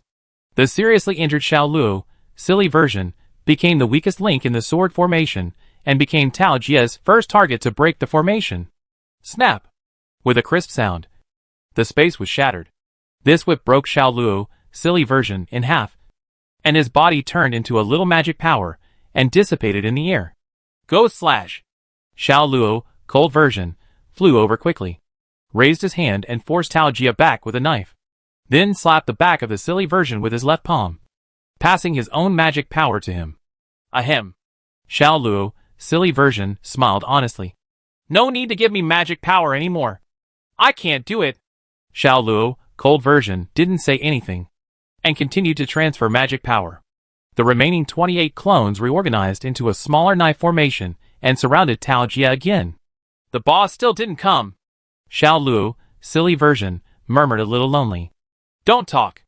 Xiao Luo, cold version, scolded in a low voice. Boss, he should wait until we are all dead before he appears. Right. Xiao Luo, silly version, said to himself. He is still determined, abandoned us and chose a path that he didn't know if it was the right one. Alas, if we talk less and bother the boss less, maybe he won't abandon us. Right. Cole, do you think the boss who has cut off all emotions can really defeat the enemy in front of him? Xiao Luo, cold version, did not answer. He didn't know if he could. I think I can help the boss again. Xiao Luo, silly version, suddenly smiled and said, Cole, do you know what Mr. Hu said to the black version that night? He. I know. In order to survive, Mr. Hu taught his curse to the black version. The black version, that silly boy, thought he could hide it from us. But in fact, I have been eavesdropping on their conversation. He. Xiao Luo, cold version, silently transferred magic power without answering. In fact, he was also eavesdropping that night. He also knew the art of curse. To release the curse, you need to sacrifice an item. Xiao Luo, silly version, put away his smile and became serious for a rare time. I sacrifice my life. Xiao Luo, cold version, pupil shrank sharply. No! But it was too late to interrupt the silly version of the curse. The curse has been formed. I sacrifice my life. Curse you!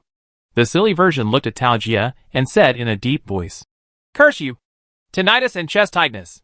Tao Jia, who was in the center of the knife formation, suddenly reached out to cover his chest, feeling a little uncomfortable. What happened? Injured? Tao Jia looked inside his body, but he didn't know what was wrong. On the other side, the cold version was stunned. Tinnitus and chest tightness? The silly version sacrificed his life just to curse Tao Jia's tinnitus and chest tightness? But soon, he understood. The silly version is actually not silly at all. Hu Lao's curse technique requires the sacrifice of certain items to achieve the effect of the curse. The more powerful the sacrificed items, the stronger the power of the curse. Of course, the curse is also related to the strength of the person who casts the curse. For example, when Hu Lao cursed Shen Pan, he only sacrificed 2 mice and achieved his goal. But you asked him to sacrifice 2 mice to curse the emperor. Sorry, I can't do it.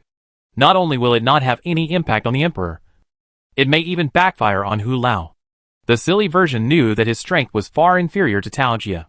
Even if he sacrificed his life, he could not curse Tao Jia to death. So he settled for the second best and just cursed Tao Jia to have tinnitus and chest tightness. He used his life to add a debuff to Tao Jia. The duration of this debuff will not be long. But the silly version thinks it should be enough. He turned his head and looked at the cold version, showing a silly smile. His body turned into a little bit of magic power and floated in the sky. Xiao Luo, cold version, lowered his eyes and his body was shaking slightly. It's already this time. Why don't you come out? The cold version murmured in a low voice. It seems that what the silly version said is right. You really have to wait until we are all dead before you show up. Hee hee. Then I will help you one last time. Xiao Luo, cold version, raised his head and locked his eyes on Tao Jia in the knife formation. I sacrifice my life and curse you. Dizzy. As soon as the voice fell, the cold version's body shattered like ice, and the magic power quickly dissipated from his body. Tao Jia's eyes went black, and when he opened his eyes again, he had been slashed more than 200 times. Looking for death, he roared and swung the whip, although he didn't know what was happening to his body. As long as he whipped all these black-clad men to death, there should be no problem. Right? By the way, these black-clad men are really strong. They were able to hold me back for so long. Crack! The long whip suddenly whipped Xiao Luo, passionate version, like a ghost, beating him to pieces. The passionate version was not in a hurry. Laughing. I curse you with my life! Vomiting and diarrhea! Crack! Another whip. This time it was Xiao Luo, rap version, who was hit. Yo! Fighting violence and protecting the good. You said my Gao Qiqiang. The rap version rapped. And then said seriously, I curse you with my life, weak and powerless. The men in black were killed by Tao Jia one after another. But before they died, they all cursed Tao Jia with their lives as the medium. Soon, Tao Jia was entangled by various debuffs, and his strength was greatly reduced. At the same time, in an underground well in Hai Mall, an emotionless man slowly opened his eyes. Chapter 658, A Motionless Killing Machine.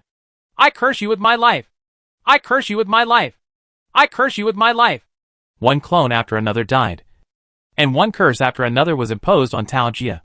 You are just someone else's clones. What life do you have? Tao Jia cursed angrily, waving the long whip in his hand, whipping one black-clothed man after another to death. You are not living beings at all. How can you sacrifice your life? Your curse has no effect on me. Poof.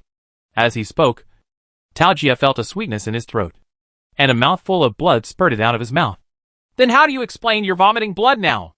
Xiao Luo, calm version, said calmly. Now you are dizzy. Tinnitus, chest tightness, vomiting and diarrhea. Weak. This shows that our curses have taken effect. This shows that we are real creatures. This shows that we are independent human beings. Even if we are not complete. Even if our emotions are very simple. Xiao Luo, calm version, looked around, and the other clones were dead. On the entire battlefield, only he and Tao Jia were left. As Qingqing said before we die, we can feel the world as an independent, real person, which is also good. The long whip came, and the calm version calmly accepted the impending death. He opened his mouth slightly and whispered, I curse you with my life. The 5 decays of heaven and man. Pa! The body of the calm version was beaten to pieces. Tao Jia's body also showed strange conditions. His hair fell off. His armpits were sweating. His body was smelly. His clothes were dusty. And he was restless. Hair! A bunch of hair floated away. Tao Jia quickly reached out and grabbed it, staring at it in a daze. For a strong man of his level, the hair can be cut, burned, and pulled out, but it is absolutely impossible for it to fall naturally. This situation can only mean, perhaps, he is not far from death? Impossible. These weak things can't curse me to death. Tao Jia quickly calmed down. The magic power in his body rotated, bursting with vigorous vitality. These breaths of life flowed into Tao Jia's tendons, flesh, and cells, making him full of vitality again. He was no longer sweating. His hair grew again, and even the dust and stench on his body left him. But deep in Tao Jia's heart, there was still a trace of fear. If the black-clothed hero was a level 45 strength, he might really be cursed to death by this group of clones. Cursing others with life. What a vicious method. Tao Jia murmured in a low voice. It's a pity that you can't curse me to death. In fact, from the beginning, they never thought of cursing you to death. A voice without joy or sadness, without emotion, sounded in Tao Jia's ears. Tao Jia frowned slightly and looked in the direction where the voice came from. A man in black holding 7-star thunder stepped in the void and soon came to Tao Jia. Oh, I guess you are the black-clothed hero himself. Right. Tao Jia looked at Xiao Luo with a smile. Finally dare to meet people with your original body? Level 44 peak. Ha ha. I understand. Your clones just want to weaken my strength so that you have a chance to defeat me. Right. What a pity. Even if I am cursed with all kinds of curses. A waste like you can never defeat me. Never. Facing Tao Jia's verbal ridicule, Xiao Luo was neither happy nor sad. He just calmly and quietly swung a knife. Break the sea. The space in front of him was shattered by a knife. And through those broken gaps, you can vaguely see the stars. This casual knife was so terrifying. But Tao Jia sneered, swung a whip with all his strength, and chose to fight Xiao Luo head-on. Wherever the whip passed, the space was also shattered. And it was shattered more thoroughly. Whose attack was more fierce? It was clear at a glance. Seeing this, Xiao Luo calmly added a knife. Open the mountain. 2 blades formed an X shape, crossed and cut out, blocking Tao Jia's whip. This scene made Tao Jia stunned for a moment, and then praised from the bottom of his heart. Awesome. That was his full-strength whip. If another level 44 strongman came over, this whip would be able to beat him into pieces. Not to mention the level 44 strongman. If it was a newly promoted level 45 strongman, such as Yin Xuanying, the head of the Yin family who broke through half a year ago, he might not be sure that he could take this whip. This black-clothed hero is really powerful.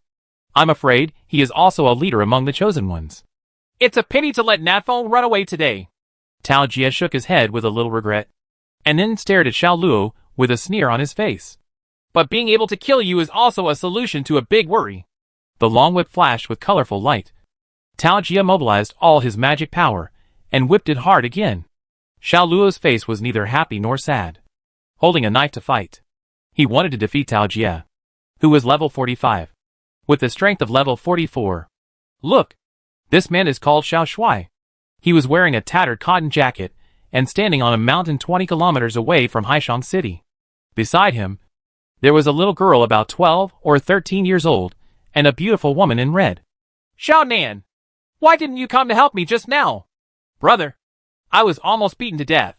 Nan Feng held a laser cannon and watched the battle outside Haishang City with the help of the magnifying glass on the cannon.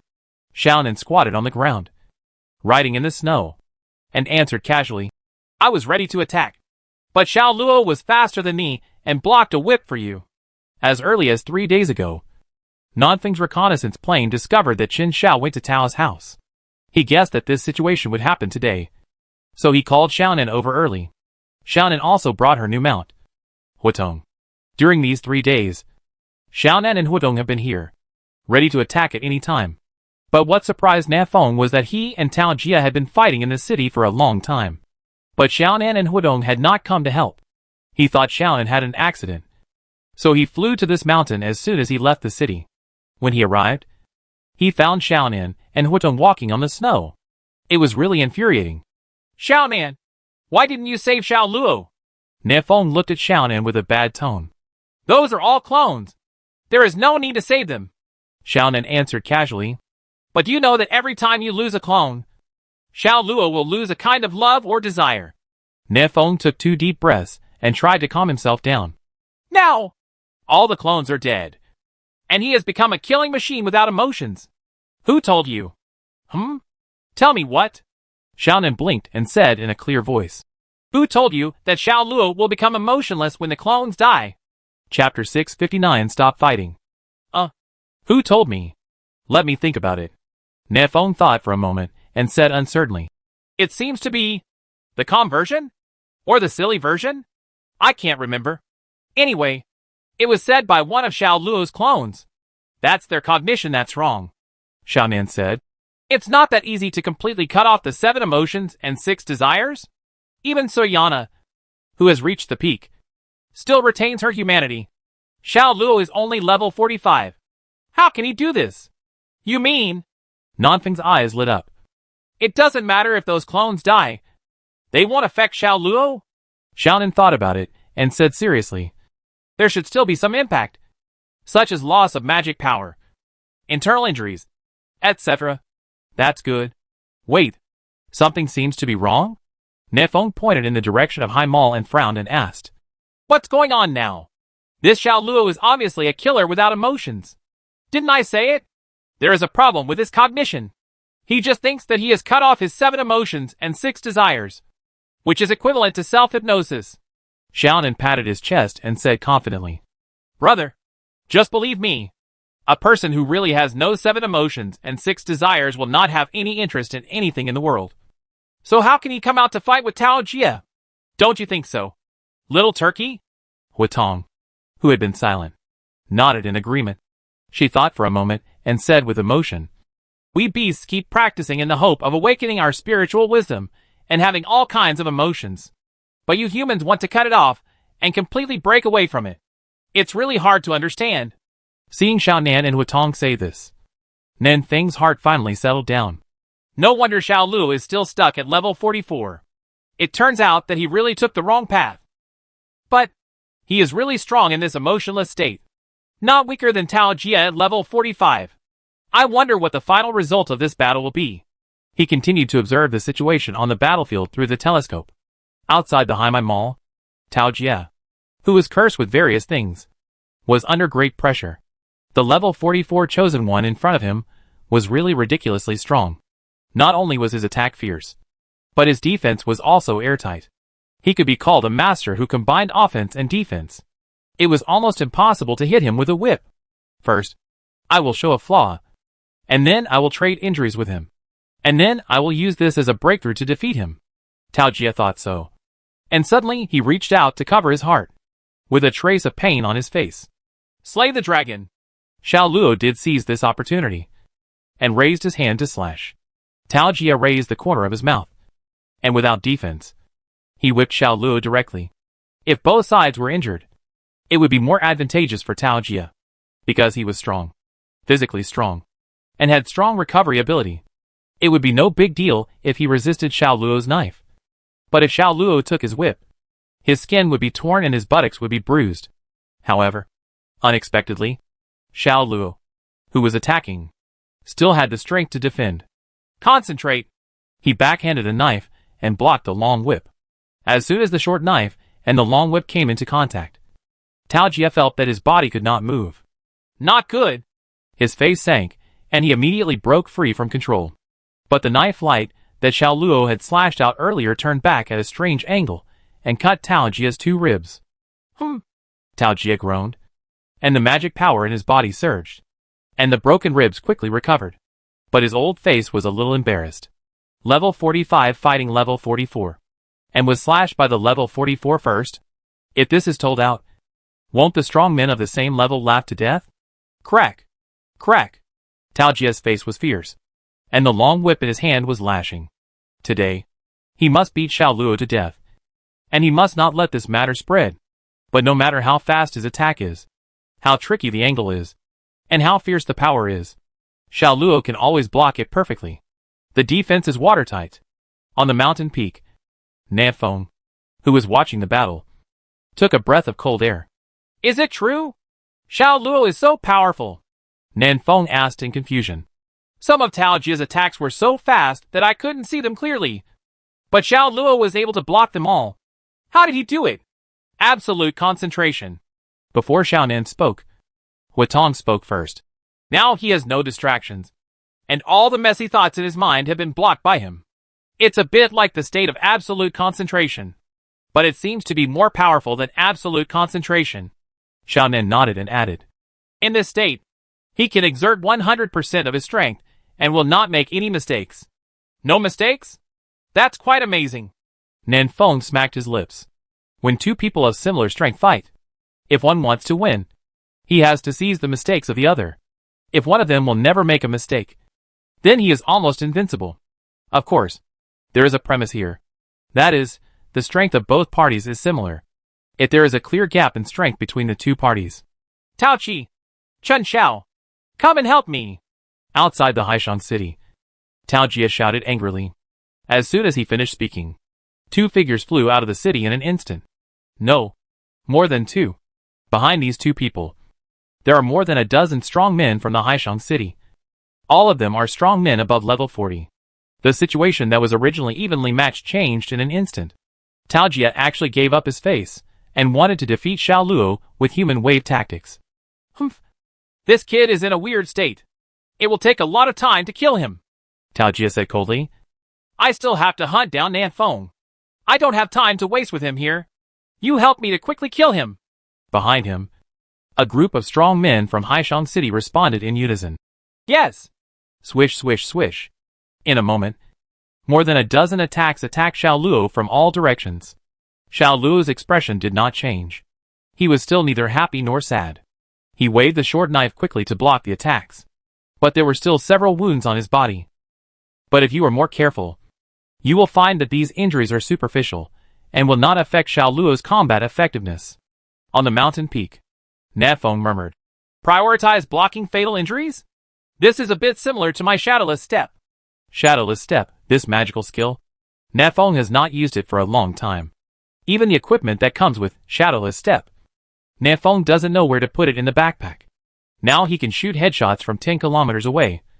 Shadowless Step is a skill that is more suitable for close combat. He really can't use it. This Tao Jie is really shameless. He actually uses the human wave tactic. Xiaonan, I'm going to get some experience. You help me hold the line. Don't play go this time. Without waiting for Xiaonan to reply, Nanfeng spread his devil's wings and quickly approached the battlefield. The laser cannon in his hand fired a light blue beam of light, killing a level 41 warrior in one shot. A level 41 warrior also joins in the fun. Have you never died before? Nanfeng sneered and pulled the trigger again. Swish. Another level 43 warrior was shot in the head. But this guy's vitality is obviously stronger. And he is still alive even with half of his head blown up. He flew into the Haimai Mall in panic, wanting to go home to find his mother. Unfortunately, Nanfeng did not intend to give him this opportunity. He added another shot and shot the level 43 warrior's heart from behind. "Nafong? You haven't left yet?" Tao Jia looked in the direction of Nafong and said coldly. "Why did you come back if you didn't run away?" Nafong said with a smile. "I came back to mediate the fight." "What's wrong?" "In my life, I, Nan, hate to see other people fighting in groups. Stop fighting." Chapter 660. If you dare to move, I will kill you. It is impossible to persuade them to stop fighting. If Nafong tells them to stop, will they stop? Obviously, it is impossible. These strong men in Haishang City will not listen to Nafong. So Nafong can only change another way to stop this war. That is to kill them all. The same idea also appeared in Tao Jia's mind. He chuckled and said, "You stop the black-clothed hero. I will kill Nafong first, and then come back to deal with him." For him, killing Nafong is more meritorious than killing Xiao Luo. And compared with Xiao Luo, Nanfeng's strength is obviously not as good as Xiao Luo. So it is easier to kill. Swish. Tao Jia's figure flashed, and he rushed towards Nafong. Swish. Xiao Luo's figure flashed, and he blocked in front of Tao Jia. Swish. Nanfeng's figure flashed, and he rushed towards Xin Xiao. The level 44 big experience pack. RPG! Nafong took the lead. He carried the rocket launcher on his shoulder and fired a shot. For Xin Xiao, the speed of the shell was still a little slow. He just dodged it with a simple dodge. But the strong man from Haishang City behind him did not react so quickly. Boom! The deafening explosion directly crippled 3 strong men. "How dare you hurt my people from Haishang City? Die!" Tao Qi, the lord of Haishang City, shouted and rushed over with a sword. Seeing this, Xin Xiao no longer tried to fish in troubled waters, and attacked Nafong from the left and right with Tao Qi. In the distance, Tao Jia was also ready to attack, but Xiao Luo stopped him firmly. "Your opponent is me," Xiao Luo spoke calmly. "You are worthy?" Tao Jia sneered. "If it weren't for those curses that affected my strength, do you really think you could hold out against me for so long? Now, the effect of the curse is getting weaker and weaker. I want to kill you. As easy as killing a chicken." With that, Tao Jia waved his long whip and fought Xiao Luo again. This time, Xiao Luo clearly felt the pressure doubled. The effect of the curse was gradually weakening, and Tao Jia's strength, speed, and reaction ability were slowly returning to their peak. It was obvious that if the fight continued, Xiao Luo would definitely lose. "I can only hold on for 2 minutes and 13 seconds. Xiao Luo's thoughts were like lightning, and he knew the result of this battle in an instant. "After 2 minutes and 13 seconds, I will lose." However, even if he knew that he would definitely lose, it did not affect Xiao Luo's current state at all. He was still extremely calm, focused, and steady, resisting every attack, and was able to accurately grasp every tiny mistake made by Tao Jia and launch a fierce counterattack. However, no matter how powerful he was, he still could not change the result of this battle. The gap between level 44 and level 45 is too big. Even if he is the chosen one, he cannot cross this gap. 2 minutes later, Xiao Luo's state of absolute concentration showed a flaw. There were distracting thoughts in his mind. "I can't win. Only by breaking through level 45 can I turn the tables. But why can't I break through level 45? I gave up all my feelings, discarded all distracting thoughts, and challenged an almost unbeatable opponent to seek a breakthrough. But why can't I break through level 45? It took only a thought for Tao Jia to seize the opportunity and whip Xiao Luo's back fiercely. Snap! The skin was torn apart. The wound was so deep that the bone was visible. "It hurts," Xiao Luo groaned. This whip completely broke his state of absolute concentration. A lot of voices rang in the depths of his mind. "Ugh! Despicable villain! You are so cruel! I will kill him with one knife! Hee. It's too easy to kill him with one knife. He should be cut into pieces. Calm down. I'm not his opponent. The best choice now is to retreat. The whip on the left is a feint. The real attack comes from behind. Turn around. Raise the knife. And block. Dare to hit me. Ah! I'll fight you." The messy voices filled Xiao Luo's brain, distracting him. In such a high-intensity battle, distraction is undoubtedly fatal. In less than a second, he was whipped 7 or 8 times. Blood and flesh. Humph! That strange state is over? I wonder what you can do to beat me now. Tao Jia laughed. Hun Yuan one knife slash. Xiao Luo swung a knife at Tao Jia fiercely, and didn't care whether it hit or not, and immediately pulled back thousands of meters. Then he held his head with both hands, gritted his teeth, and squeezed out a few syllables from his teeth. You, all get out. It's because of you that I was distracted. It's because of you that I am going to die. It's because of you that I can't break through. Xiao Luo hated the messy voices in his head. Why were there always these annoying voices in his head? Why couldn't he be like a normal person? Die! Tao Jia quickly chased after him, and whipped Xiao Luo on the head. He used all his strength in this whip. He wanted to beat Xiao Luo, who was already half dead, to death. Xiao Luo's pupils shrank sharply as he watched the whip coming. This feeling of impending death was so familiar. He seemed to have experienced it 31 times. Why can't I feel the feeling of the clone before death? Haven't I completely cut them off? Haven't they become independent creatures? Xiao Luo's mind was in a mess. But he knew that he might never get the answers to these questions, because he was about to die. Ha ha! I won't die! Suddenly, Nan Feng's voice rang in Xiao Luo's ears. He just blocked the path of the whip, and this powerful whip was resisted by his body. Puff! A mouthful of blood spurted out. A strange light appeared on Nan Feng's body, and the tattered cotton jacket disappeared, replaced by the cracked dragon roar armor. You? Xiao Luo was stunned. I roughly know what your situation is now. Nan Feng ignored Tao Jia, turned around and grinned. You are too annoyed because you have too many thoughts in your mind. Right. But we are human beings. And humans are sentimental creatures. We have a lot of thoughts and imaginations. And we just have to make the right choice among all kinds of strange thoughts at all times. Your previous state was wrong. If you abandon all distracting thoughts and only have a single thought, what is the difference between you and a machine?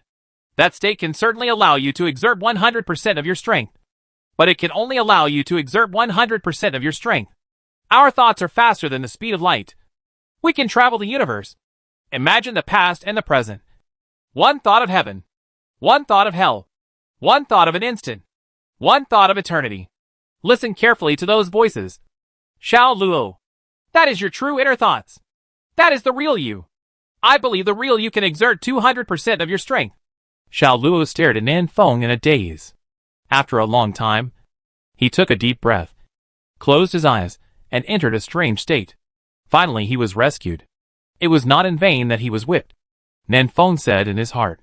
He turned his head back, spat out a mouthful of blood, and looked at Tao Jia. At this time, Tao Jia's face was solemn, and he looked like he was sitting on pins and needles, wanting to run, but not daring to run, because there was a person on his left and right. The one on the left was a beautiful woman in red. The aura she exuded was definitely that of a 45-level strongman. The one on the right was a little girl of 12 or 13 years old. The aura she exuded was even stronger than that of a 45-level strongman. I'll tell you. Xiaonan held a few colorful stones in his mouth and said incoherently, If you dare to move, I will kill you. Understand? Chapter 661 Daybreak. Who are you? Tao Jia looked at Xiaonan and Hutong in surprise. In the territory of the Falling Sun Empire, there are actually 45-level experts that Tao Jia doesn't know. Where did these two beauties, one big and one small, come from? You don't even know who I am? Hutong snorted lightly, with a bad tone. I'll give you a little hint. My name is Hutong. Hutong? After hearing this, Tao Jia looked Hutong up and down carefully. Hutong, red clothes, bad temper, and the restless fire element in the air. Suddenly, Tao Jia thought of something. His face changed slightly, and he said in surprise, You are the Divine Flame Phoenix, one of the 9 overlords of the ancient forest, Hutong. When she first transformed into a human form, Hutong had stayed in the Falling Sun Empire for a long time. At that time, she would set fire to the city whenever she encountered something that made her unhappy. She burned wherever she went, which made the Empire's top leaders very angry. However, Hutong was very strong and fast. The Emperor at that time organized many arrests but failed to catch Hutong. Instead, several cities along the way were burned, causing heavy losses to the Empire. Later, no one knew what happened. Hutong suddenly disappeared and never appeared in the public sight again. Many people thought that Hutong was dead, but only a few people knew that Hutong just returned to the depths of the forest. What wind blew you out? Knowing Hutong's identity, Tao Jia immediately said with a smile, "It's not that Tao Jia is too cowardly, but Hutong's strength is too strong. This is one of the 9 overlords of the ancient forest. A super beast among the beasts. A terrifying existence that has reached level 45 1,000 years ago. Although they are both level 45, Tao Jia suspects that the other party can kill him with a slap." "What wind? Of course it's Nat Feng." Hutong smiled and said, throwing a coquettish eye at Nat Feng. But Nat Feng was concentrating on treating his wounds, and didn't see it at all. This lady turned out to be Nanfeng's helper. This is bad. I have to think of a way to escape from here. Tao Jia's eyes turned, and he was thinking about how to escape in his heart. "If you want to stay alive, it's very simple." Xiaonan guessed what Tao Jia was thinking, and said with a smile, "As long as you can beat the black-clothed hero, I will let you go." "Beat the black-clothed hero?" Tao Jia turned his head and looked at Xiao Luo, who was sitting cross-legged in the air, wondering, "This little girl, are you sure?" "A little black-clothed hero. Isn't it easy for him?" Tao Jia. "To catch him?" Xiaonan nodded. "Sure. His enlightenment state is about to end. As long as you can beat him, I will let you go." Hearing this, the several people present all looked at Xiao Luo. Xiao Luo's aura was rising rapidly. Everyone could feel that he was about to break through to level 45. Finally, Nansheng will have a level 45 warrior of its own.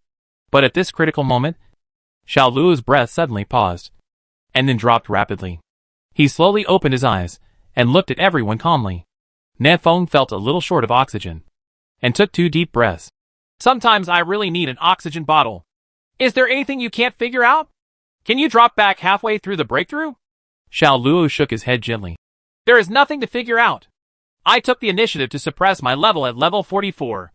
If I want to break through, I can break through at any time." Nanfeng was stunned. "Then why do you suppress your level? Wait, do you want to?" Nanfeng looked at Tao Jia on the other side thoughtfully. "Yes, I want to know. Can I, a level 44, defeat him?" Xiao Luo drew out 7-star thunder and slowly flew towards Tao Jia. "Didn't you just say that? The real me can exert 200% of my strength." Xiao Luo, who abandoned all distractions and was absolutely focused, could not defeat Tao Jia.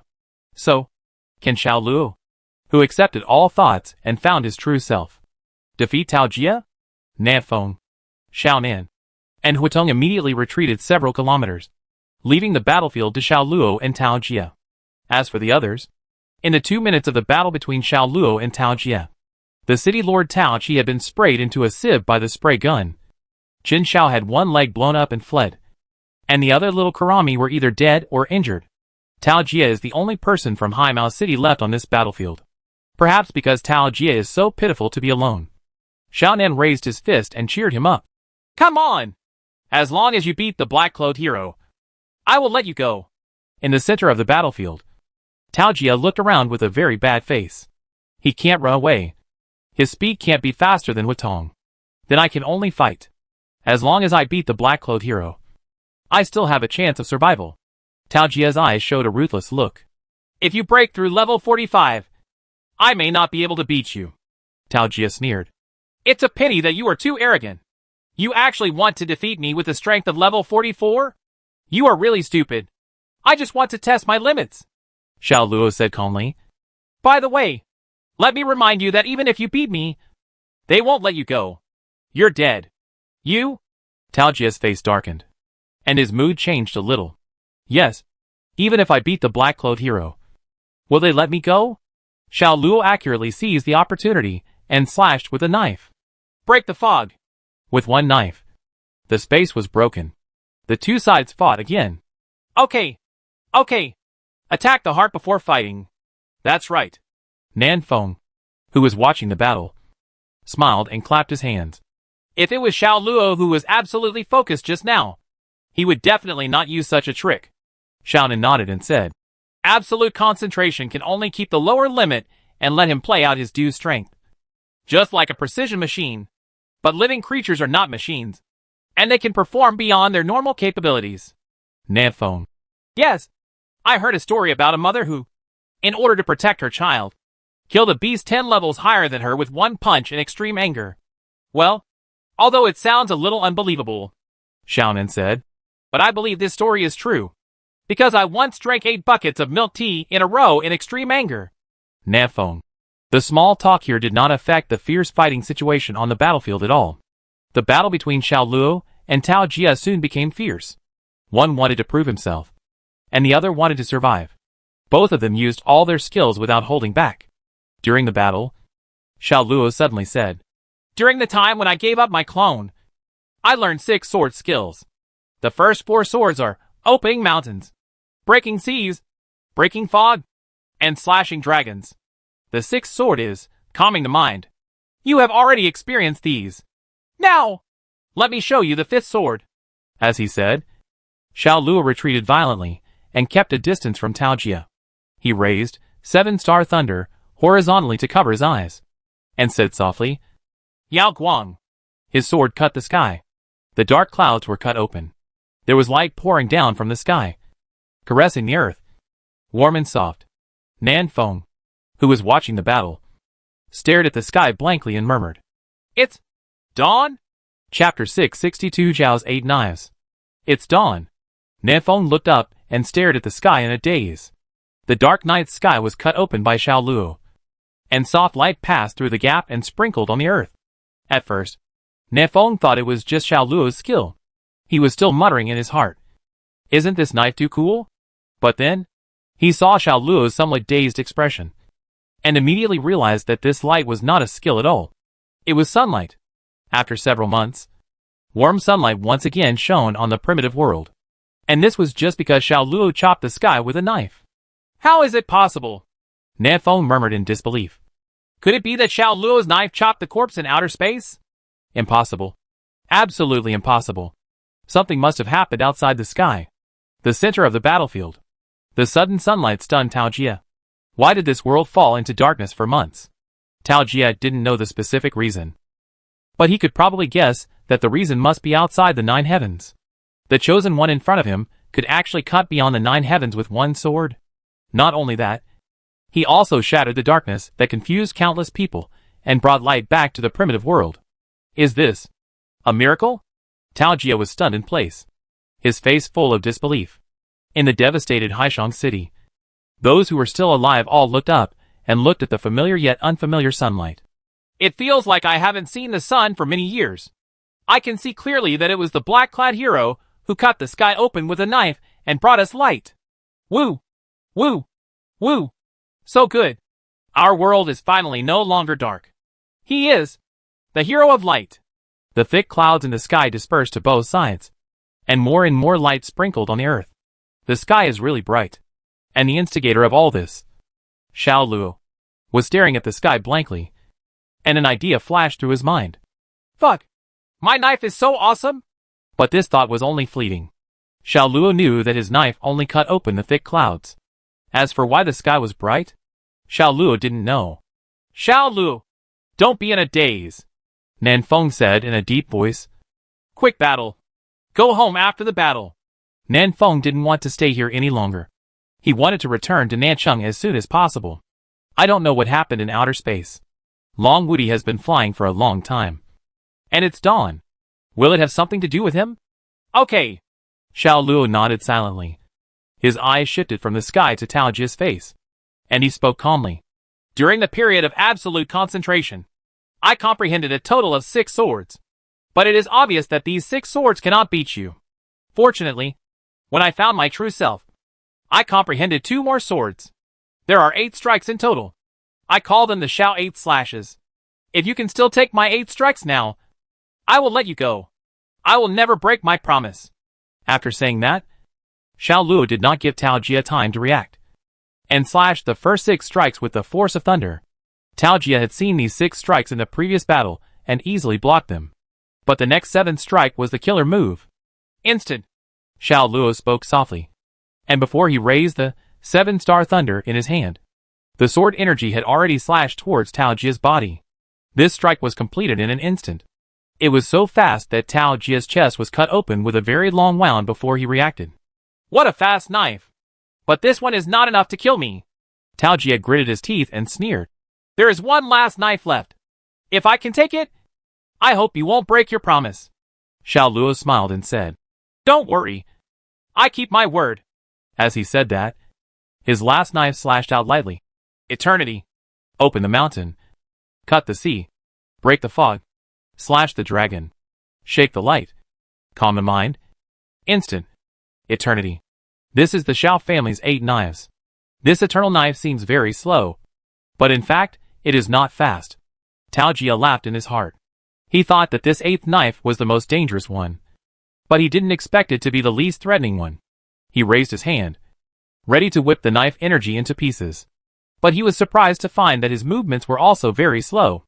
How could this happen? Why? I can't move. Raise your hand. Raise your hand. The clouds rise and fall. The sun and the moon change. When Tao Jia raised his hand, tens of thousands of years seemed to have passed. When he was ready to swing the whip, tens of thousands of years seemed to have passed again. When the whip broke the knife's energy, tens of thousands of years seemed to have passed again. Just like the name of this knife. It cuts towards eternity. Snap! Finally, the knife light broke, and everything was still the same, without any change. From Xiao Luo's knife to Tao Jia's breaking the knife's energy. All this happened in an instant. Tao Jia is still in his prime, but his heart has experienced endless loneliness and has become extremely old. This feeling is like the old Tao Jia who has lived for tens of thousands of years, reborn in this young body. During these tens of thousands of years, he could not speak or move, and could only keep thinking about random things. He no longer had the spirit of his youth, and he had long been lost in eternity. His breath fell rapidly, and soon dropped to level 44, level 43, level 42. His eyes became turbid. His body became old. He spit out a mouthful of blood, fell straight from the air, and fell into the bottomless crack in the ground, not knowing whether he was alive or dead. In the sky, Xiao Luo was silent for a long time, and suddenly laughed. It turns out that I can really defeat a level 45 strongman with the strength of level 44. His aura rose instantly, breaking through level 45 in one fell swoop. After Long Wudi, the second level 45 chosen one was born. Pa pa pa! In the distance, Nefeng and Xiaonan applauded enthusiastically. Zhao's 8 swords. Awesome! A trace of fear flashed in Hudong's eyes, and the eternal sword made her a little scared, because she didn't know what this sword cut. This kind of unknown attack is the most frightening. Why don't you applaud? Are you unhappy? Nefeng suddenly stared at Hudong with a burning gaze. Hudong was stunned, and quickly clapped his hands, laughing and saying, Ha! Awesome! That's more like it. Nefeng nodded and looked at Xiao Luo. Things here are over. Let's go. Xiao Luo, let's go back to South City. Xiao Luo lowered his head and looked at the broken high mall, and was silent for a while. After a while, he slowly said, You go back first. The people here should need me now. Nefeng wanted to say something, but Xiao Luo spoke before him. I will go back after I settle these civilians. Don't worry. Then, okay, I'll go back first. Nefeng didn't say anything more, and directly took out the teleportation array and teleported back. Xiaonan rode on Hudong and flew back. She was also planning to take 2 buckets of milk tea when passing by Black Crow City. In the fog, Nancheng. The sky here was still covered by thick clouds, and there was no sunlight. Seeing this, Nefeng raised his laser cannon and pulled the trigger frantically at the clouds. What is Nancheng doing? Crescent Moon Sky Chong? Huh? Look at the sky. I seem to see light. Fuck. Nancheng broke the sky? The light blue beam blasted dense holes in the clouds. A ray of warm sunlight passed through these gaps and sprinkled in Nancheng. The sky of Nancheng was bright. Chapter 663 Year 1 of the Dragon Calendar. Brothers, it's dawn! The sun is out. So happy. Your singing is not good. Wait for me to give you a good one. After Nefeng swept the clouds, the other chosen ones followed suit and dispersed the dark clouds above their heads. Soon, the dawn pierced the darkness. The whole world was bright again. In the South City, Nefeng put away the laser cannon and looked around. Su Zuran, Huang Yuanming, Wu Yuanxing and others had gathered. Awesome. Nancheng, how did you do it? Huang Yuanming exclaimed. If you mean why the sky is bright, then I don't know. After answering Huang Yuanming's question casually, Nefeng looked at Su Zuran Is Long Wudi back? Suzerain shook his head, indicating that he didn't know. Nanshin, you should ask me about this kind of thing. I know. Wang Yuanming interrupted. Long Wudi came back half an hour ago, and he is now outside the city. Nanfeng was puzzled. Outside our city? Why didn't he come in? Is it because of social phobia? God! Social phobia. Wang Yuanming was speechless.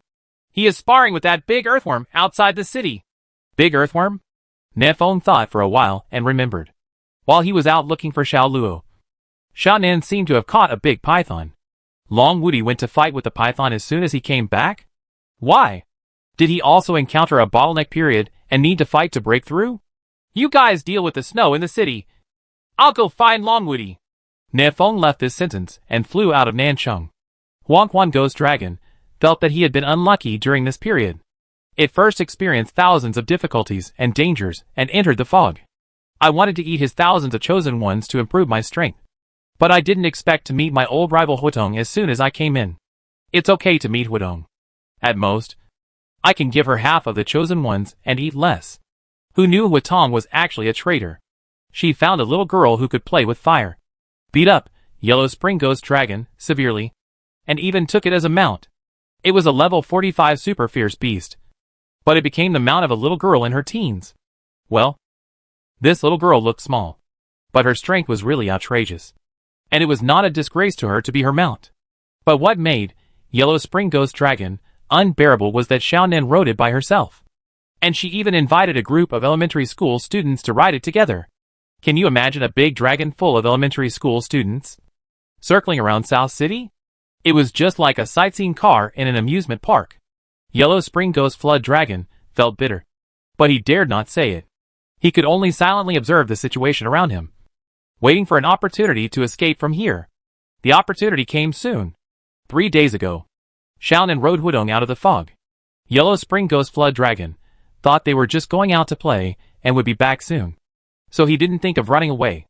But he didn't expect them to be gone for 3 days. Yellow Spring Ghost Flood Dragon then realized that this was a great opportunity to escape. But if he ran away like this, wouldn't the humiliation during this period be in vain? So Yellow Spring Ghost Flood Dragon had a fierce light in his eyes, ready to eat his 100,000 or 80,000 chosen ones first, and then run away. But just as this thought came to mind, a man with an imposing manner fell from the sky. Friend, your eyes are not right. The man smiled, flew to the side of Yellow Spring Ghost Dragon, and punched its snake head. Such a big snake head was directly smashed into the snow, making such a big pit. Yellow Spring Ghost Dragon admitted that this punch made it stunned. It lay in the snow for a long time without coming back to its senses. When Nanfeng flew here, he saw Long Wudi with a calm expression, sitting cross-legged on the snake head to adjust his breath. Brother Long, you are really here. Nanfeng put away demon wings, also landed on the snake head, and said directly to the point. It's dawn. Did you push the body away in outer space? Long Wudi smiled and said, What do you think? Nanfeng. It must be you. You really trust me. Long Wudi smiled and shook his head. I have bad news for you. My current strength can't even fly that far, let alone push the corpse. Nanfeng was stunned. Does this mean that Long Wudi has never even touched the corpse? Long Wudi's tone was somewhat helpless. The corpse is too far away from the original world. I used almost half of my magic power, but I only flew less than 1/3 of the distance. If I continue to fly forward, I will definitely die in outer space. I can only come back first and then find a way. Nanfeng shrugged, thinking it didn't matter much. If you can't fly, then you can't fly. Anyway, it's already daybreak and the temperature is slowly warming up. The problem that bothers us the most has been solved. At this point, Nanfeng had another doubt. Since it wasn't you who pushed the body away, why is it daybreak? Could it be that the Emperor pushed it away? It wasn't the Emperor. Long Wudi smiled. I saw him in outer space. He was flying in front of me, much faster than me. But we are too far away from the body. Calculating the time, he shouldn't have arrived yet. Even if he did, it's impossible for him to push the body away so quickly. That corpse just floated away naturally. The huge corpse that looked like a planet had been blocking the sun between the primitive world and the sun for some time.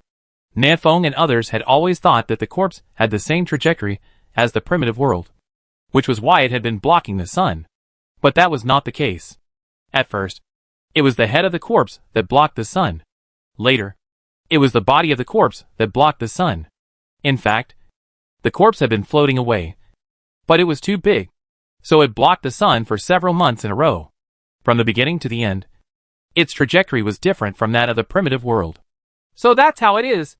After listening to Long Woody's explanation, Nefong nodded silently. So, even if we do nothing, the sun will set again today. Even if there is no superhero to save the world will not explode. Yes, in front of the universe and the stars, we are still too small, so we still have to hurry up to improve our strength. Long Woody looked up at the dawn in the sky and murmured, however, the cold winter is gone. Spring is back. Today is a day worth resting. Rest? Holiday? Winter is gone and spring is here. Nafong suddenly had a flash of inspiration and said excitedly, Brother Long, we can re-establish a calendar. As a dragon countryman, this calendar should be called the Dragon Calendar. Today is the end of winter and the beginning of spring. People who have worked hard throughout the winter need a break. So today is January 1st of the Dragon Calendar, the Spring Festival. Long Woody laughed. Dragon Calendar? Lunar Calendar? Wonderful. Wonderful. As the two chatted, the Dragon Calendar was born. Today is the first year of the Dragon Calendar, January 1st. The Spring Festival. Chapter 664. The first day of the first lunar month. The Spring Festival. The first year of the Dragon Calendar. The first day of the first lunar month. The Spring Festival. The people of Long would strongly support the proposal of the Dragon Calendar. In Nanchung and Longcheng, every household is decorating with lights and making New Year's Eve dinners. And laughter fills the entire city. On the streets of Nanchung, a dozen little kids are running happily in the snow. They just came back from Longcheng, each holding a big box in their hands, chatting excitedly about something. It's New Year's Day, let's set off firecrackers. Xishuan, after the New Year's Eve dinner tonight, let's set off fireworks together. You're wrong, Xishuan.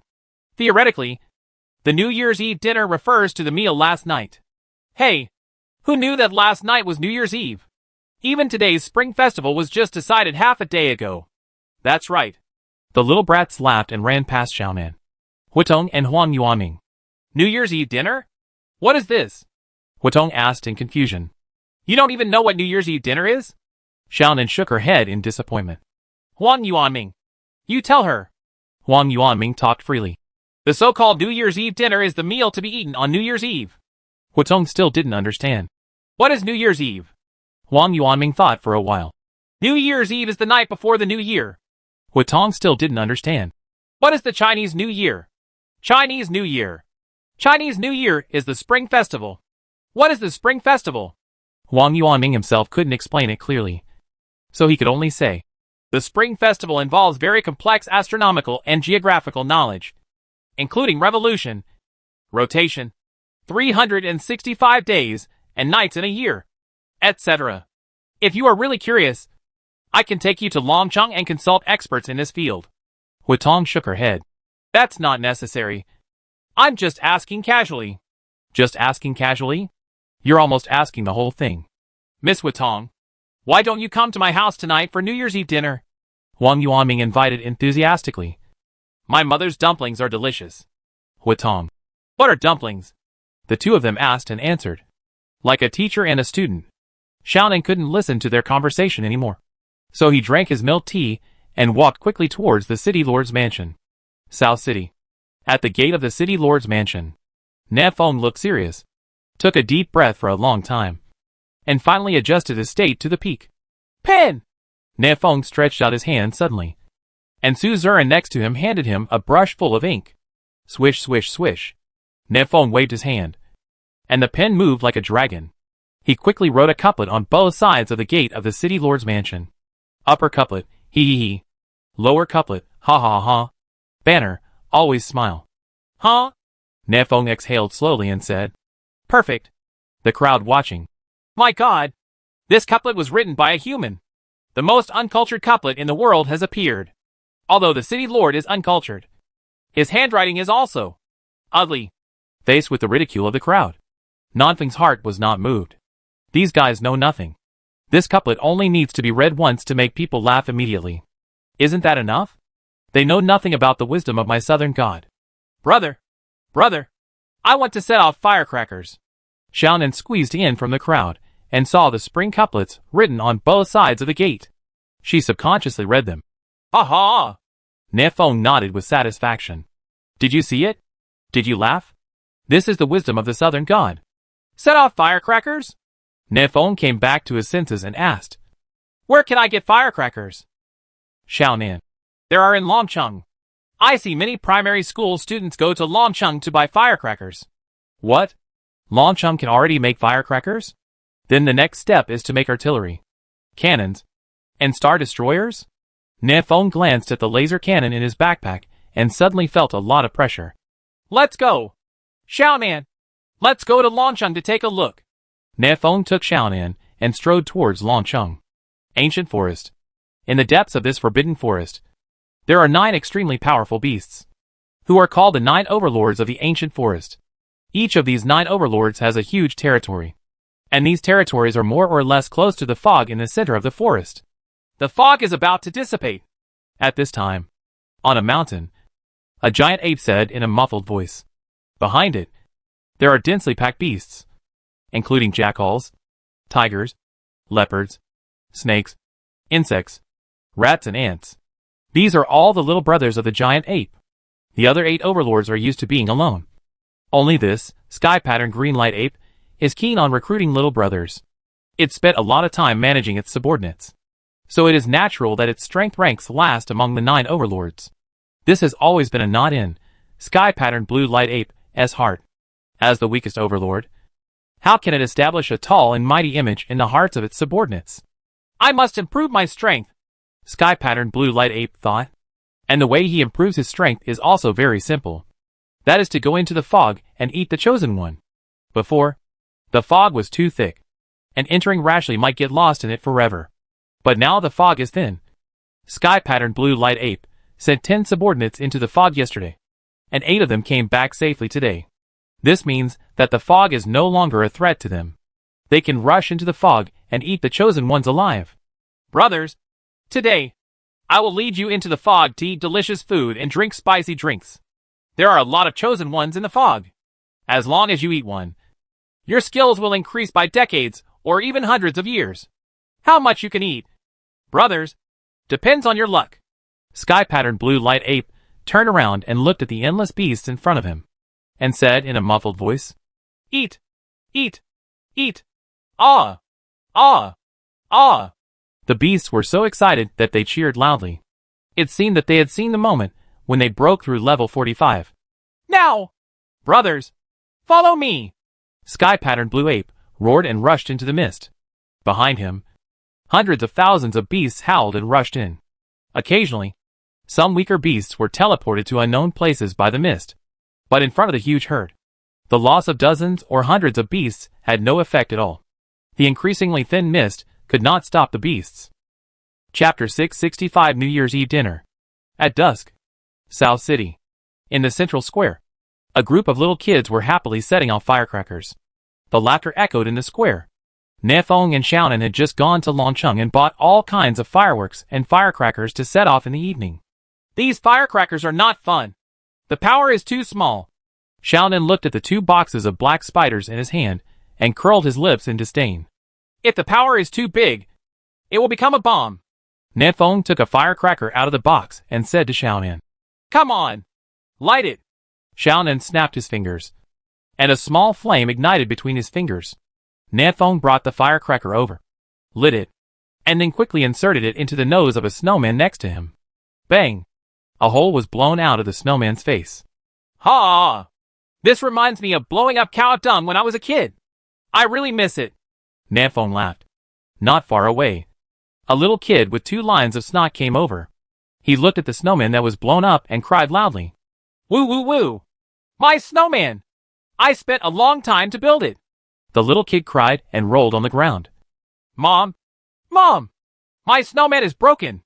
Nonfeng's face changed slightly. You actually called my parents? Let's run. Nefeng, who had done something bad, took Xiaonan away quickly. In the city lord's mansion, In the back kitchen, Shinpan used his shadowless hand to cut the fresh beef on the chopping board as thin as a cicada's wing. Damn! I've been cutting vegetables for a whole day, and no one came to help me, Shinpan complained, his hands never stopping. It was getting dark, and there were 2 big yellow cows next to him that he hadn't started cutting yet. I asked you to cut some vegetables, but you kept complaining all day. Su Ming held a toothpick in his mouth, bare-chested, and held a big iron pot in each hand, shaking it madly. His feet were still rhythmically stepping on the blower under his feet to make the fire in the stove more vigorous. Su Ming, I'm doing the work of 4 people alone. Did you see what I said? For the New Year's Eve dinner tonight, the people in the handsome guys group decided to call their relatives and friends to eat together in the city lord's mansion. After going through so many things, the brothers and sisters in the group have long been a family. The New Year's Eve dinner is for the whole family to gather together and eat together. Shinpan complained. No. Where are the others? Why are we the only 2 working? Su Ming answered. Su Zern is still at work. Wu Yuansheng went to the ancient forest to get fresh ingredients. Lu Daqiang is chopping trees. Luo Gu hasn't returned home yet. Na Feng. Damn. Where is Na Feng? He disappeared after writing a couplet? Shinpan shouted. Fuck. The most lazy person in our Nanchang is the city lord. I really want to catch him now and let him cut beef here. Su Ming nodded. You are right. But you can't beat him. Shinpan wailed. Oh. So angry. Night fell quickly. More than a dozen tables were set up in the city lord's mansion, and each table was a full banquet. The high-level officials of Nanchang, including their relatives and friends, came to the table one after another. Su Ming walked out of the kitchen with a huge shield on his head, on which were placed more than a dozen identical plates of stir-fried yellow beef. Make way! Make way! The waiter is going to serve the dishes! Su Ming shouted loudly, and suddenly found that the person blocking the way was Xiao Luo. Hey! Luo Gu! When did you come back? Xiao Luo said calmly. Just came back a while ago. Su Ming sneered. Uh-huh. You waited until we were done before you came back? That's really too much. Xiao Luo. Su Ming. I'll drink 3 cups of wine later. Xiao Luo. Okay. Su Ming continued to serve the dishes. His eyes shuttled through the crowd, and soon found Nan Feng. Nan Feng was talking and laughing with Xiaonan and his parents, and I don't know what they were talking about. Nan Feng, you're finally back. Su Ming pretended to be angry and walked over. Where did you go this afternoon? The brothers were all working, but you didn't do anything. Nan Feng was stunned. No. Buddy. What do you mean by this? I clearly wrote a pair of awesome Spring Festival couplets. How come I didn't do anything? Aside, Nanfeng's mother Yi Rushuan looked at him with a slightly reproachful look in her eyes. Nan Feng, how can you be lazy? You are the city lord now. You must set an example in everything. Understand? Nan Feng hurriedly responded. Okay, Mom. I'll go to the kitchen to help now. He stood up, put his arm around Su Ming's broad shoulders, and sneered. Come on. I'll help you serve the dishes. Su Ming said with a guilty conscience. Well, that's not necessary. The dishes have been served. You will punish yourself with 3 cups later. After that, Su Ming broke free from Nanfeng's hand and plunged into the crowd. You ran. You didn't work today. You will punish yourself with 3 cups later. Su Zern, you didn't work today. Drink 3 cups as punishment. Chiu Fei Hong, you. Su Ming walked through the crowd, found all the guys who didn't work today, and asked everyone to drink 3 cups as punishment. Those who didn't work knew they were in the wrong, so they had to agree. Nan Feng, let's prepare dinner. Su Zern suddenly came to Nan Feng and said, as the Lord of Nanchang, do you want to say a few words? Nan Feng frowned slightly. You still need to speak? I haven't prepared a speech. Su Zern took out 3 sheets of paper full of writing and handed them to Nan Feng. I prepared it for you. Go ahead. Fuck. So many words. How long will it take to read them? Nan Feng took the speech, glanced at it, and stood on the chair. Ahem. Everyone. Look here. The people who were chatting turned their heads and looked at Nan Feng. Nan Feng cleared his throat, picked up the speech, and began to read. Dear relatives and friends, we are able to gather together today. The middle part is too long, and I am too lazy to read it. Finally, Let's make dumplings and smash them together. Okay. Let's eat. Suzerain saw this and his eyes went dark. Suzerain, who had been writing the speech for a long time, broke down quietly. This New Year's Eve dinner was carried out in laughter and joy. Everyone went to each other's tables to toast and introduce their relatives and friends to others. When the meal was halfway through, Su Ming and Shen Pan sneaked to the outside of the city lord's mansion. The two engineering men just came in a carriage, and they pulled a dozen cups, each of which was more than 1 meter high. Su Ming, thank you for your hard work. Engineering men. The two engineering men. Damn. We have to work overtime during the new year. Pay more. Shen Pan. Okay. I'll give you 3 times the salary. And you can ask Suzerain to collect it when the time comes. Soon. Su Ming and Shen Pan moved the dozen cups into the city lord's mansion. The sharp-eyed Nin Feng saw the 1 meter high cup at a glance. He stared. But it's so big. This cup must contain 10 kilograms of wine? Su Ming laughed and said, those who promise to drink 3 cups as punishment, come up and get the wine. Nan Feng and Xiao Luo looked at each other, and both buried their heads under the table, not daring to look at Su Ming. 3 cups as punishment? After drinking these 3 cups, wouldn't you gain 30 pounds and have a big belly like a pig's head? Who can bear it? Shen Pan. Nan Shen, you are the most lazy and do nothing. Come up and drink 3 cups as punishment. Nan Feng was suddenly called out, and his body was shocked. But now thousands of eyes are focused on him, and it's not good for him to continue hiding under the table. So he slowly stood up and said, what do you mean by lazy? This word is not used well. Today is a holiday. I have 2 days off. What's wrong? Why do you say I'm lazy?